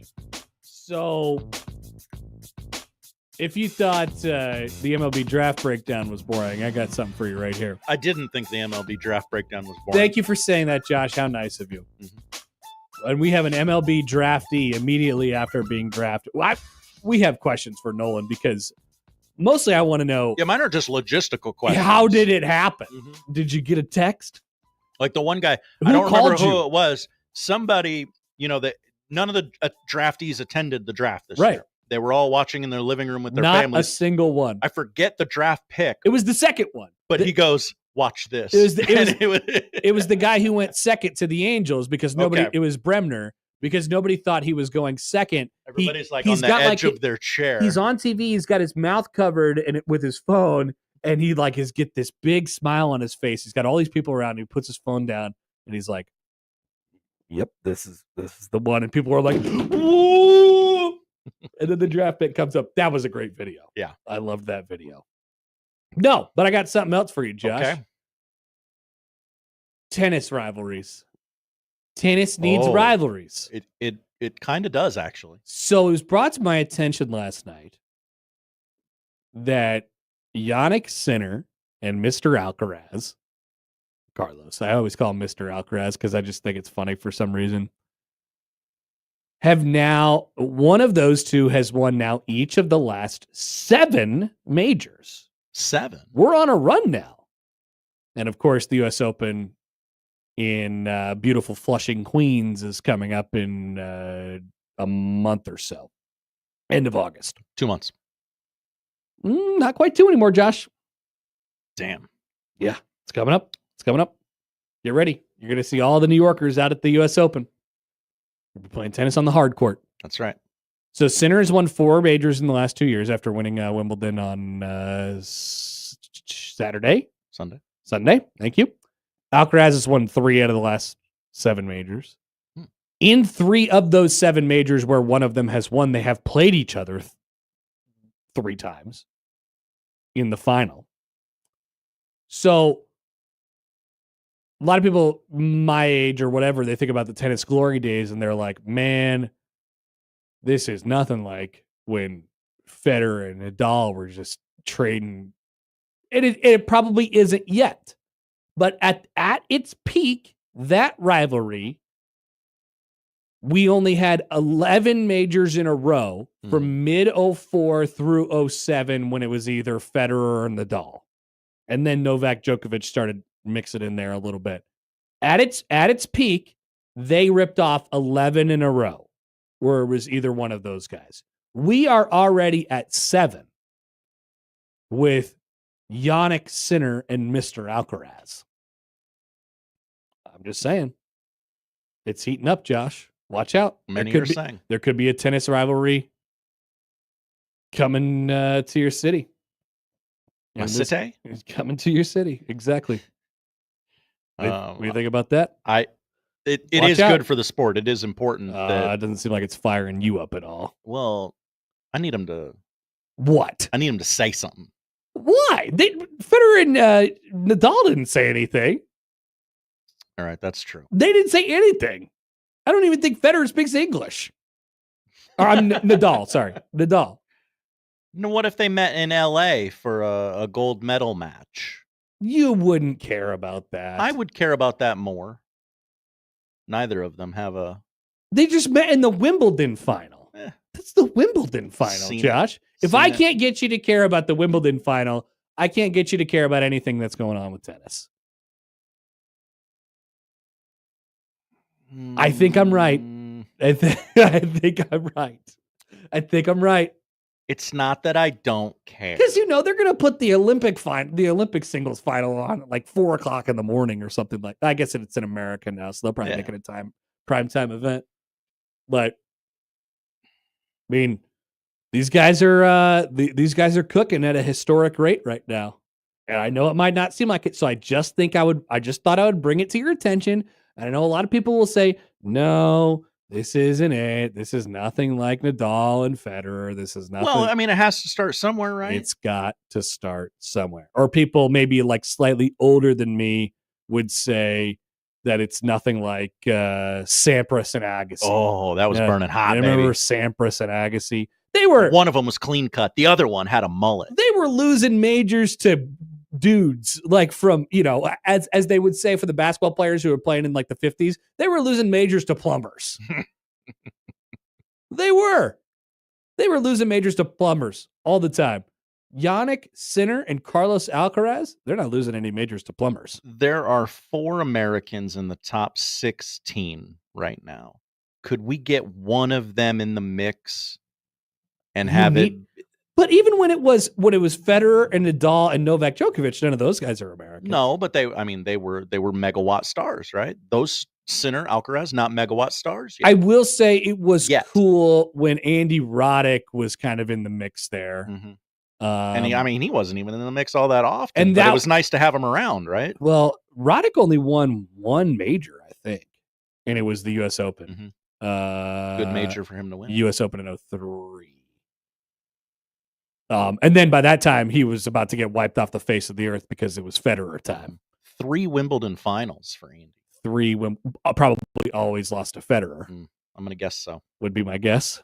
Because Federer won 7 straight. Federer. Yep. 04, 05, 09. So pick your tennis rivalry. So this is where we'll find out what you're all about. Okay. Are you you want more Sampras and Agassi? Yeah, I do. You do. So you want the Americans. Red, white, and blue Josh. Mm-hmm. There was the story of, whoa, why is Andre Agassi the bad boy of tennis? Why is he showing up with Brooke Shields? And that was cool. That was a great time. And Pete Sampras is showing up with Billy Madison's teacher. Maybe that's it. Maybe tennis needs a bad boy. We had Johnny Mack. Mm-hmm. Maybe we need a little bit more of that. Novak Djokovic was kind of a bad boy. Kind of, but like not bad in the way that I want him to be bad. I want him just bad in that I disagree with him. I want him to buck the societal norms, not that kind of bad. Yeah. Not that kind of bad. I'm just saying, watch out. It's coming. Maybe I'll talk to you in a year and these guys have played each other in another 3 major finals and you're like, you know what? I'm kind of feeling this now. Carlos Alcaraz will say something stupid. We did have a changing of the guard, and I do like a changing of the guard. We had to change it. Novak Djokovic is out. He has been usurped by Mr. Alcaraz and Mr. Sinner at this point. Yeah. Watch out. Could be a tennis rivalry coming to a court near you. I think historically you're going to be on the right side of history on this one. David's not ready to join you yet. David writes in. Hi, David. Oof, tennis, a tough listen. This is where we try stuff out. This is called market research. Okay. Talk about tennis, see what happens. It was Wimbledon. And these guys have traded off majors 7 times in a row. That's pretty cool. And we love a tennis rivalry. I just thought I'd bring it up. Well, let's take a break. Sam McKewon. It's probably our one tennis segment. That's of it. The year. We'll never talk about tennis again. Sam McKewon joins us on the other side. We'll talk some Husker football coming up on 1620 The Zone.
Let's get back to the Connor Happer Show on 1620 The Zone. Here comes the clown.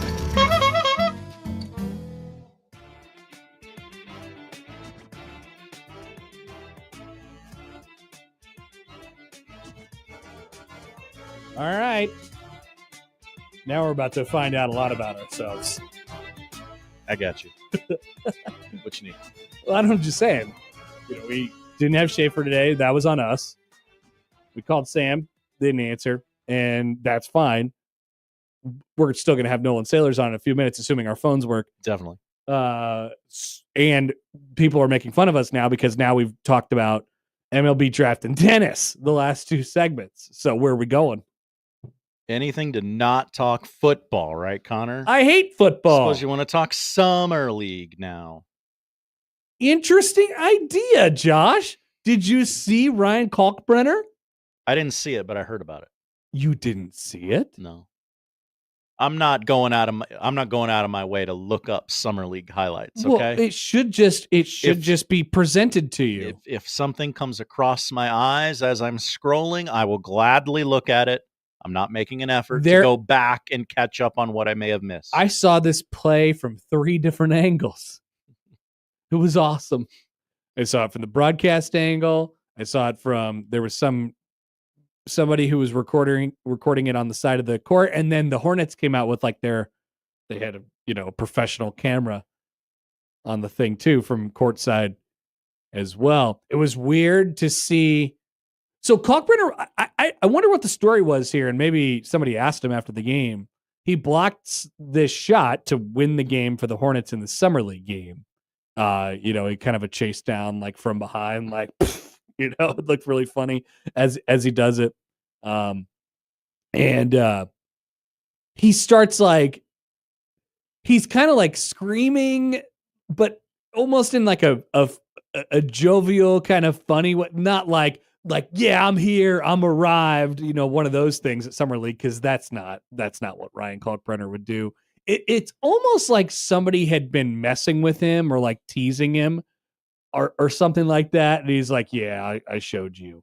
I wonder if it had anything to do with Liam McNeely, who they were, they are now on the same Summer League team. Also, Jemiah Neal on that team as well. So that was kind of cool to watch. But all right, cool. Now we got a hold of Sam McKewon. We'll have to shorten it up a little bit today in front of our interview coming up next. But Sam McKewon from the World Herald joins us now on the Prairie Flower Casino Zone hotline. Hey, Sam, what's up? Good afternoon. Okay. What's up with you? I'm great. We're just grinding. I just got done talking about tennis and the MLB draft for like 20 minutes, and people are not happy with me, but it's July 14th. Yeah, MLB draft. Yeah, I don't know, man. That's I was trying to watch that yesterday, and I'm like, I don't know who any of these guys are. It's just like tennis was good. You have tennis takes, don't you? Oh, I like tennis a lot. Okay. I'll tell you what. It was a tough match to watch on Saturday. I was very, very heartened by the post-match speech. When you lose 6-0, 6-0, and to be able to say the things that she said, just pretty honorable. But then yesterday's match was what it was. It was good. Yeah. All right, Sam. Well, I wanted to ask you before we, get in and out of here pretty quick. By the way, we're 8 days away from Big Ten Media Day, so that'll be. Thank God. I wish it were 1. Yeah, that'd be great. Also, we were talking about it today. We look forward to the Cleveland.com poll coming out, next Tuesday morning? Very, very, that'll drop on Twitter about 5:00 in the morning, Vegas time, which will be exciting. Yeah, and it gets to, and Evan is our representative for that, which I'm glad he does that. When you're doing 18 teams, my goodness, it's just tough. I mean, if somebody said Nebraska was the 6th best team in the Big Ten, I'd say yeah.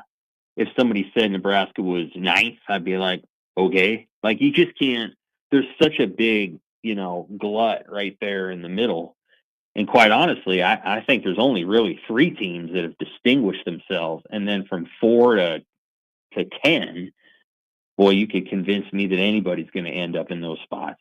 It's no lock that Michigan or Illinois is in 4 and 5 any more than it's a lock that Nebraska is going to be at 4 or 5.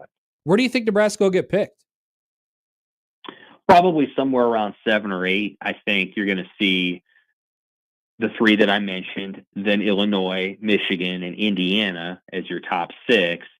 And then I could see Nebraska going 7. I could also see USC at 7.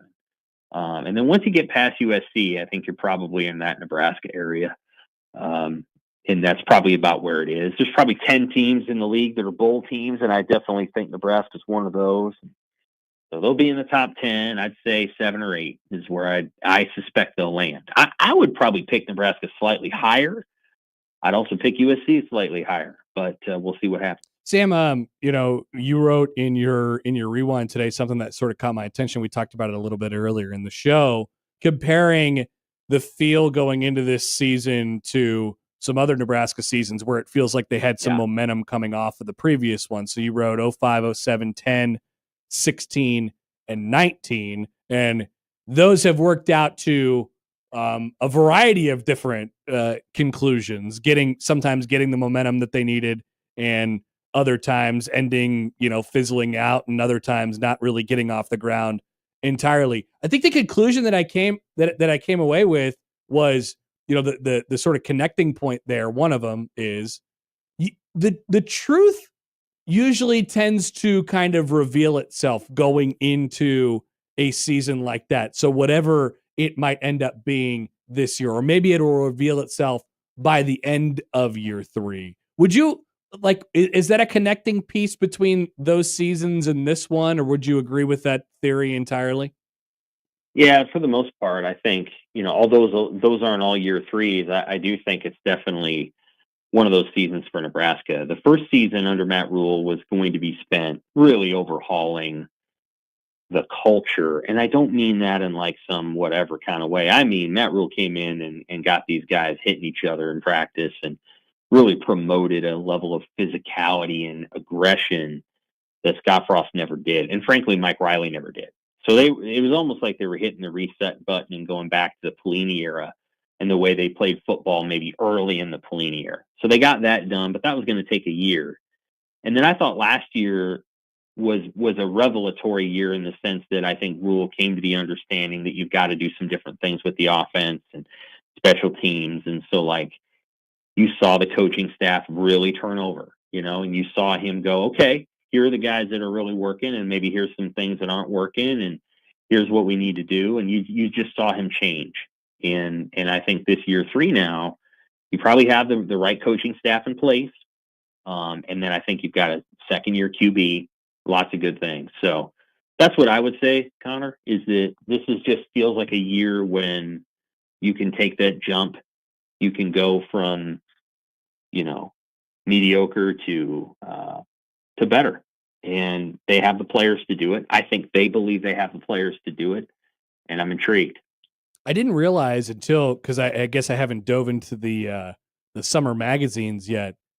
Phil Steele had Nebraska as the easiest schedule in the Big Ten, which, I mean, yes.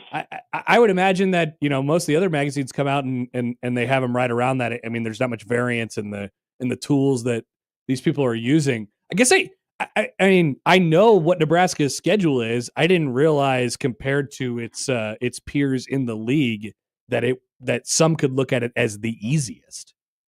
Yeah, well, let me give you an example. Illinois is believed to have the easiest one. That's what most people have said. Well, Illinois has got to go to Duke, and Duke isn't bad. It's a good Duke team, actually, and they will be challenging. Then they got to go to Indiana. Well, Indiana's Indiana at this point. Then they got to go to Washington, and oh, by the way, Washington did not lose a Big Ten home game last year. They are really, really good at home. People forget that. Yeah. And then they got to go to Wisconsin late. And my sense is if Wisconsin's, 3-6 at that point, then they may have fired their coach and that'll be an easy football game. But on paper, not an easy game. Not an easy game at all. And so, I think when you start to look at that schedule, and of course then they host Ohio State. It may on first blush be like, oh man, that's tough. But you know what? The reality is Nebraska is going to be an underdog to Penn State, whether they were hosting Penn State or they were going to Penn State. Mm-hmm. That game was going to be a reality either way. Every other game, Nebraska could, in theory, be favored in. They're not currently favored against Michigan, but they sure could be by the time that game rolls around. And I think that's part of it. Steele kind of looks at some of those components, and if you look at all those games, it's very, very possible that Nebraska is a favorite in 11 of its 12 games. I think it'll probably end up being 9 or 10, but 9 or 10 games when you're favored, you'll take that every day of the week. All you got to do is win straight up, and you're going 9-3. I don't know that Illinois would be favored in 9 or 10 games. As I look at this schedule, I actually don't think they will. So yeah, Illinois is probably going to come back to the pack a little bit. I think, the other team that has a pretty easy schedule, in my opinion, is Indiana. But we'll see. It just kind of depends on how the teams break. I know and everybody's different on this stuff, because I say to everybody, well, I think Iowa's got a bear of a schedule, and somebody was telling me Iowa's schedule's not very hard. Right. I'm like, okay, if you say so, if you think that's the case, then that's fine with me. Like, everybody's going to disagree a little bit about strength of schedule. All right, Sam, we'll let you go. We appreciate you, as always, joining today, and next week we'll be on the eve of Big Ten Media Days. We'll talk to you soon. All right. Take care. Sam McKewon from the Omaha World Herald. Good stuff from him, as always, and I would always encourage people to read his weekly Monday Rewind, which, I mean, probably, vacation's over. There's not going to be any more skip weeks, right? I wouldn't think so. It's go time. Media Days, camp, and then we're off and running. All right, quick timeout. On the other side, we will have one of the newest members of the Kansas City Royals organization. The former Creighton Blue Jay, Nolan Sailors, will join us just hours after getting drafted. He's got things to do. Yeah, this will be a bunch of fun. So excited to have this conversation when we return on 1620 The Zone.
All right, welcome back.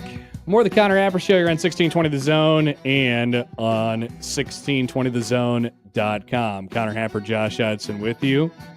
See, our Major League Baseball draft coverage that we talked about earlier, this is really helping us out in this case, as earlier today in the 4th round, Creighton alum Nolan Sailors was drafted by the Kansas City Royals, and Nolan joins us now on the Prairie Flower Casino Zone hotline.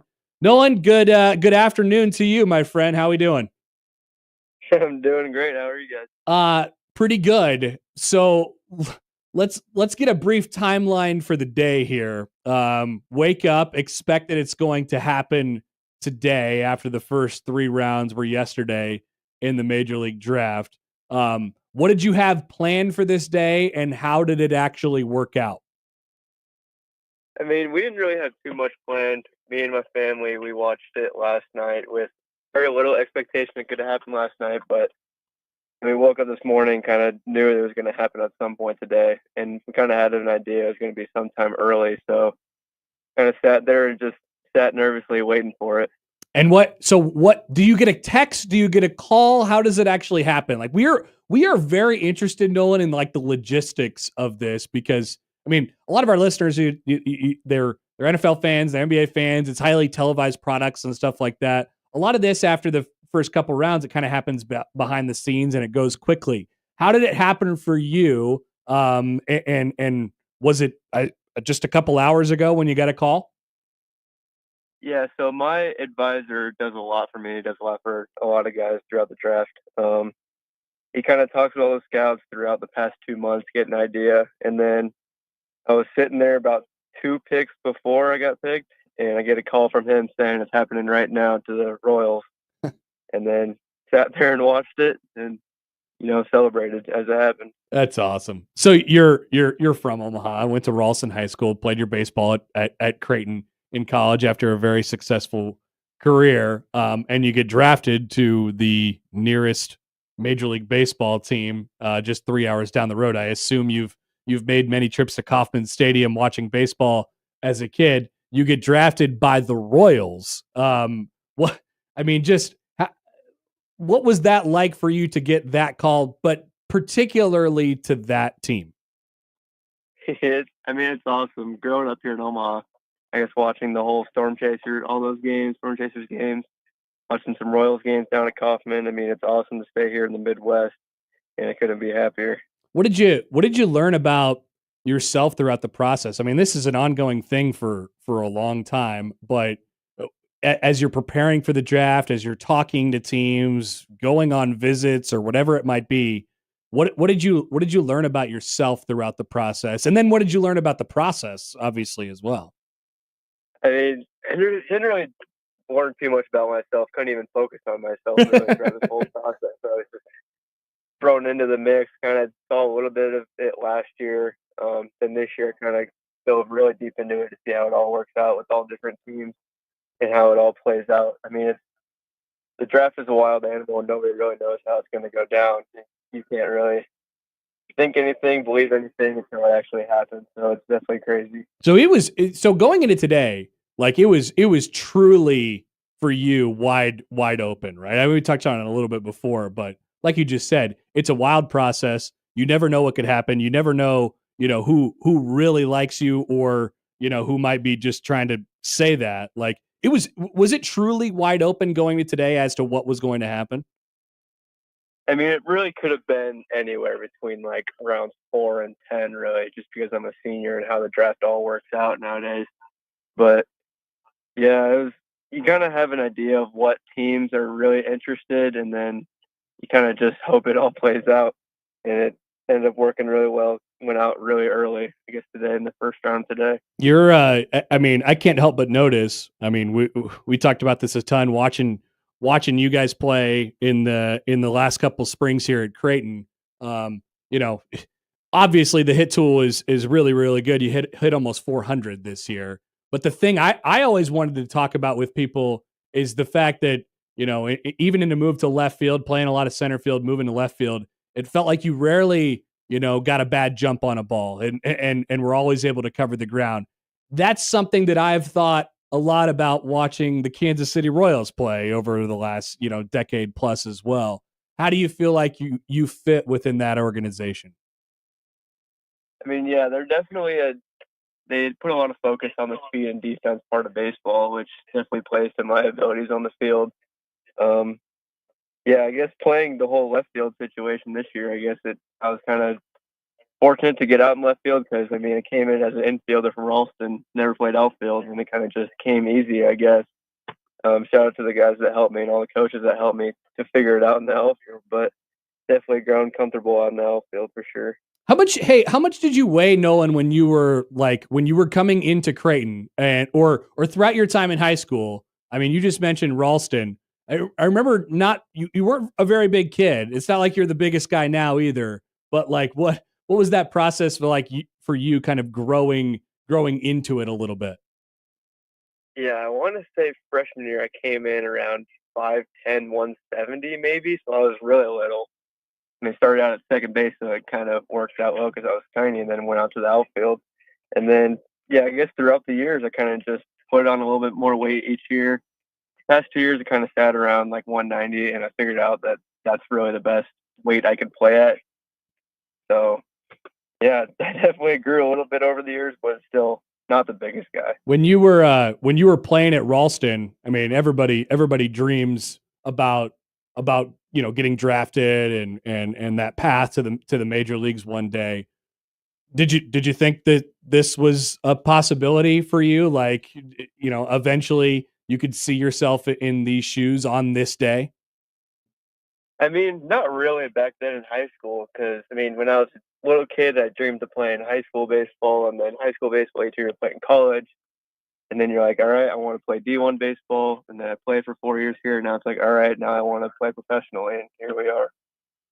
How much did you develop at just touch on a little bit as far as the body was concerned, but how much did you develop at Creighton over the last 4 years? Definitely a lot each year. I mean, you could tell with the numbers, I guess. Got a little bit better each year with experience and development. Shout out to all the coaches that helped me the past 4 years here. But yeah, just a little bit of development, I guess, in the game and physically and mentally. I guess I learned a lot mentally for the game, but definitely a gradual increase in development the past 4 years here. So I know now it's a whirlwind, right? Take me through what happens next. As once again, by the way, thank you for making like 5 minutes for us today. But what happens next when you hang up the phone? What's the next order of business? See, I mean, right now my parents are out here trying to find Royals gear to wear. Luckily, it's not that hard to find, right? You could get your hands on some. Oh yeah, you can go to the nearest sports store and find something around here. But I mean, kind of hang out here for the next day or two, maybe 3, and then I'll fly on down to Surprise, Arizona. That's where the Royals facilities are. I hang out there for a while. I mean, who really knows? A couple weeks, months, maybe. And then if I'm fortunate enough, get sent out to a low A ball in Columbia. And that's, you just have to fly by the seat of your pants. But you're probably used to that you seem like a guy who takes a baseball player's like approach to things where it's kind of, I mean, we're talking about your development and this run of 3 years and 4 years and 8 years going back to high school.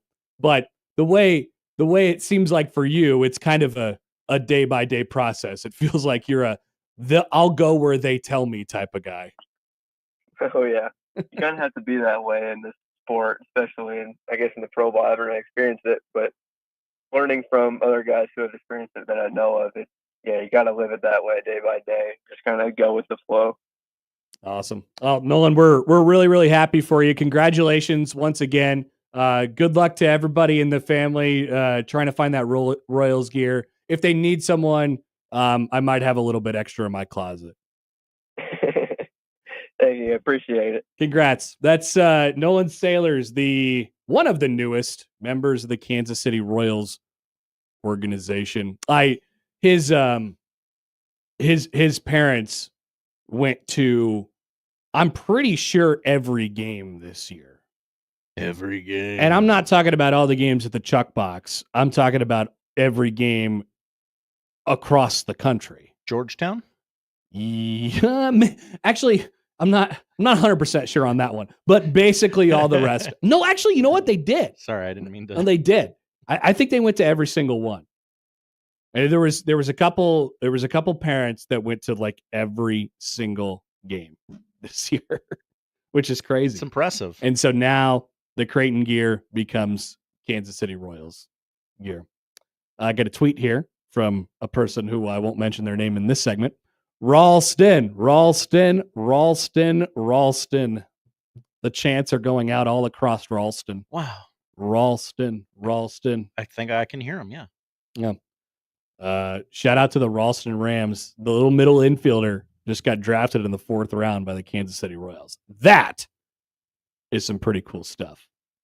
Also, shout out to Nolan's dad, Nick, who you could find, by the way, in the slow pitch softball Hall of Fame, I believe. Have you ever been out to Kelly Field in those back fields? You there's like a plaque on the wall. No. Right there, one of the inductees, Nick Sailors. Goated. Whoa. Oh, yeah. I had no idea. Oh, yeah. That was there or that he was in. Yeah, I didn't actually know it was there either. And then I came, I was like, what's going on here? Huh. There you go. Okay. Big time stuff. Big time stuff. So I can't wait to see. I think I always said this year that Nolan will be a guy who hangs around professional baseball as long as he wants to, you know, because he just hits and hits and hits and hits, and everyone needs a guy, and he doesn't really screw up, right? Like we went back to, we're talking. I asked the question to him about the jumps and all the stuff in the outfield. There was one play this year where, I'm telling you, we remarked about it every game. There was one play this year where he got a bad jump for whatever reason. He started back and it had to be, and it was way, way in. And he still made up enough ground, I think, if I remember right, to catch it. But we were like floored in the moment. We were like, that never happens. That never happens. Solid as a rock. And so that feels like a Kansas City Royals draft pick to me. That's what they want, right? A guy who doesn't make mistakes. I don't want to have to coach that out of you. I just want you to go out there and play ball. All of the success to Nolan, and congratulations to the Sailors family. A big day for them. Quick timeout. We'll be back after this on 1620 The Zone. I'm a fabulous driver. The Connor Happer Show. I'm one of the best friends you could ever have in your life. On 1620 The Zone. I hate you.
A sound night's sleep. Just one of the many benefits of hiring Christensen Cleaning to take care of your business. A team of cleaners and supervisors clean during the evening, so you arrive to a clean office every day. Rest easy every night, knowing that Christensen Cleaning is on duty. The carpet stain is gone. It's amazing. Go to christensenclean.com to request a proposal. That's christensenclean.com.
Remember, no matter how you listen, it's still AM radio.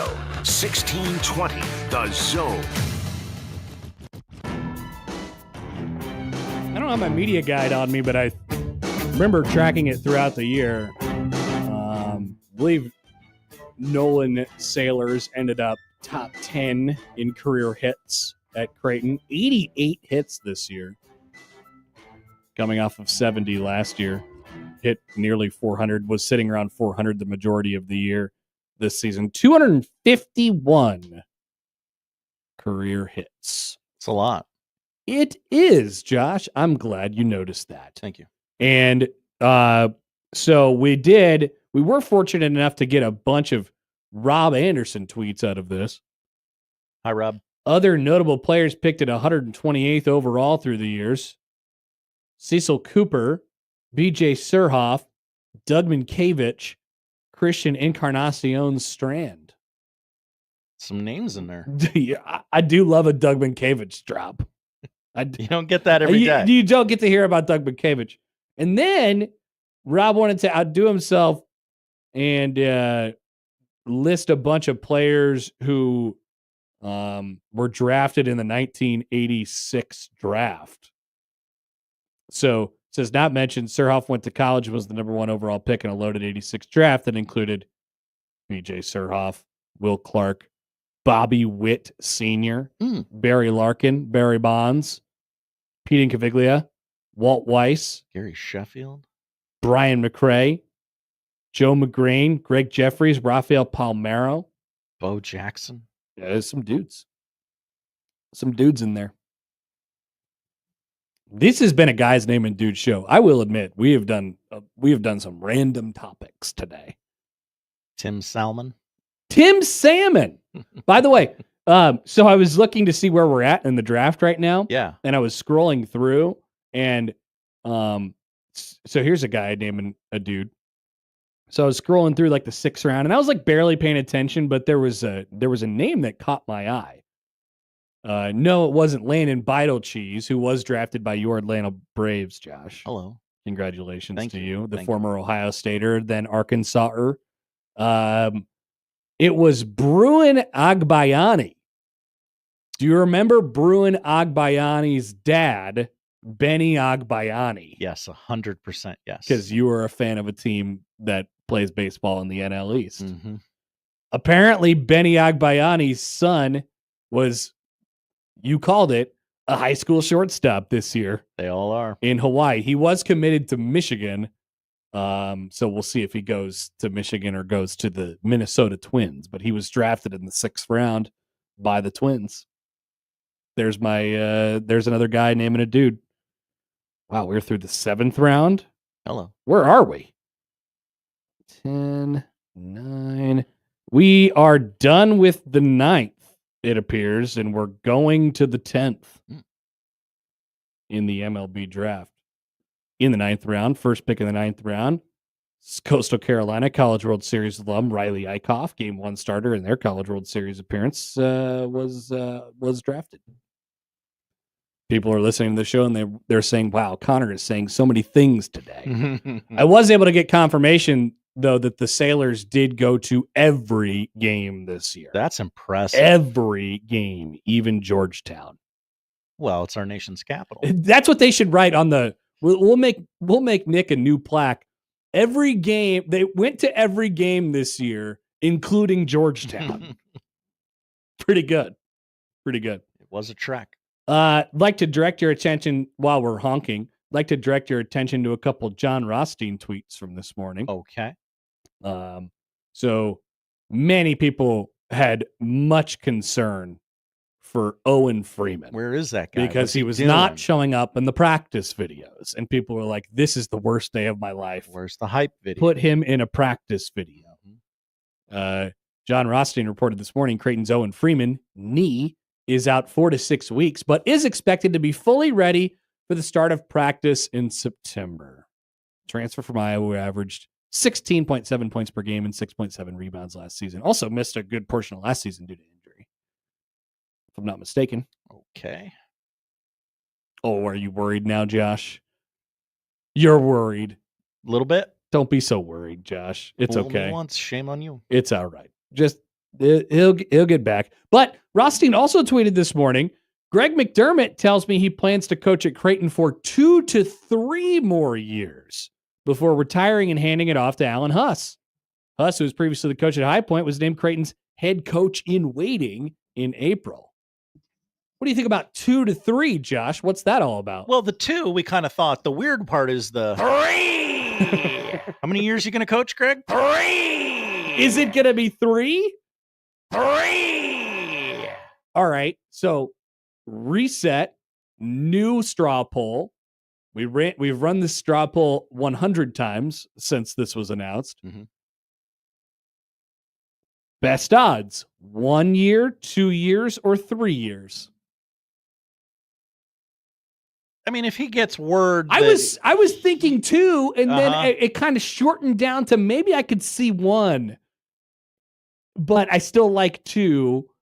And now is 1 even an option anymore after the 2 to 3? It really seems like 1 is not an option unless it ends the exact way he wants it to end. Natty. I don't know how that is. He goes to every game, including Georgetown? Including Georgetown.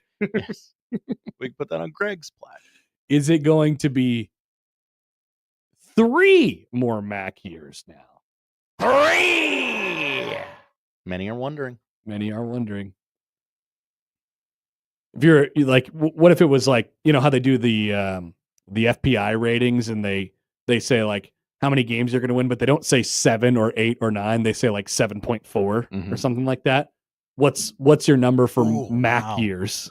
Is like 2.3. That was the exact number I was thinking. That's hilarious. 2.3. I was like, it can't be 2.5 because I don't believe he's doing 3 just yet. So we're over 2 at this point. A hair over 2. As long as we don't go under 2, then we got an answer, right?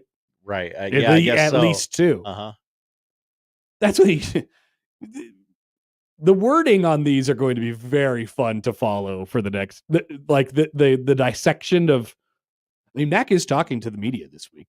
Mm-hmm. He will speak on, I believe, Wednesday after practice, and then maybe people will grill him on like, all right, come on. What are you willing to tell us on this thing?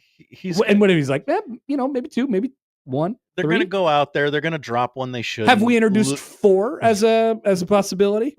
They'll lose by 12, and he'll go, I'm thinking of hanging it up. And then we'll all go, he will make it. God, that's a good call. Hang it up. That's a good call. He will make a joke about it. He's like, well, we've lost 3 in a row. I should just quit now. Yeah.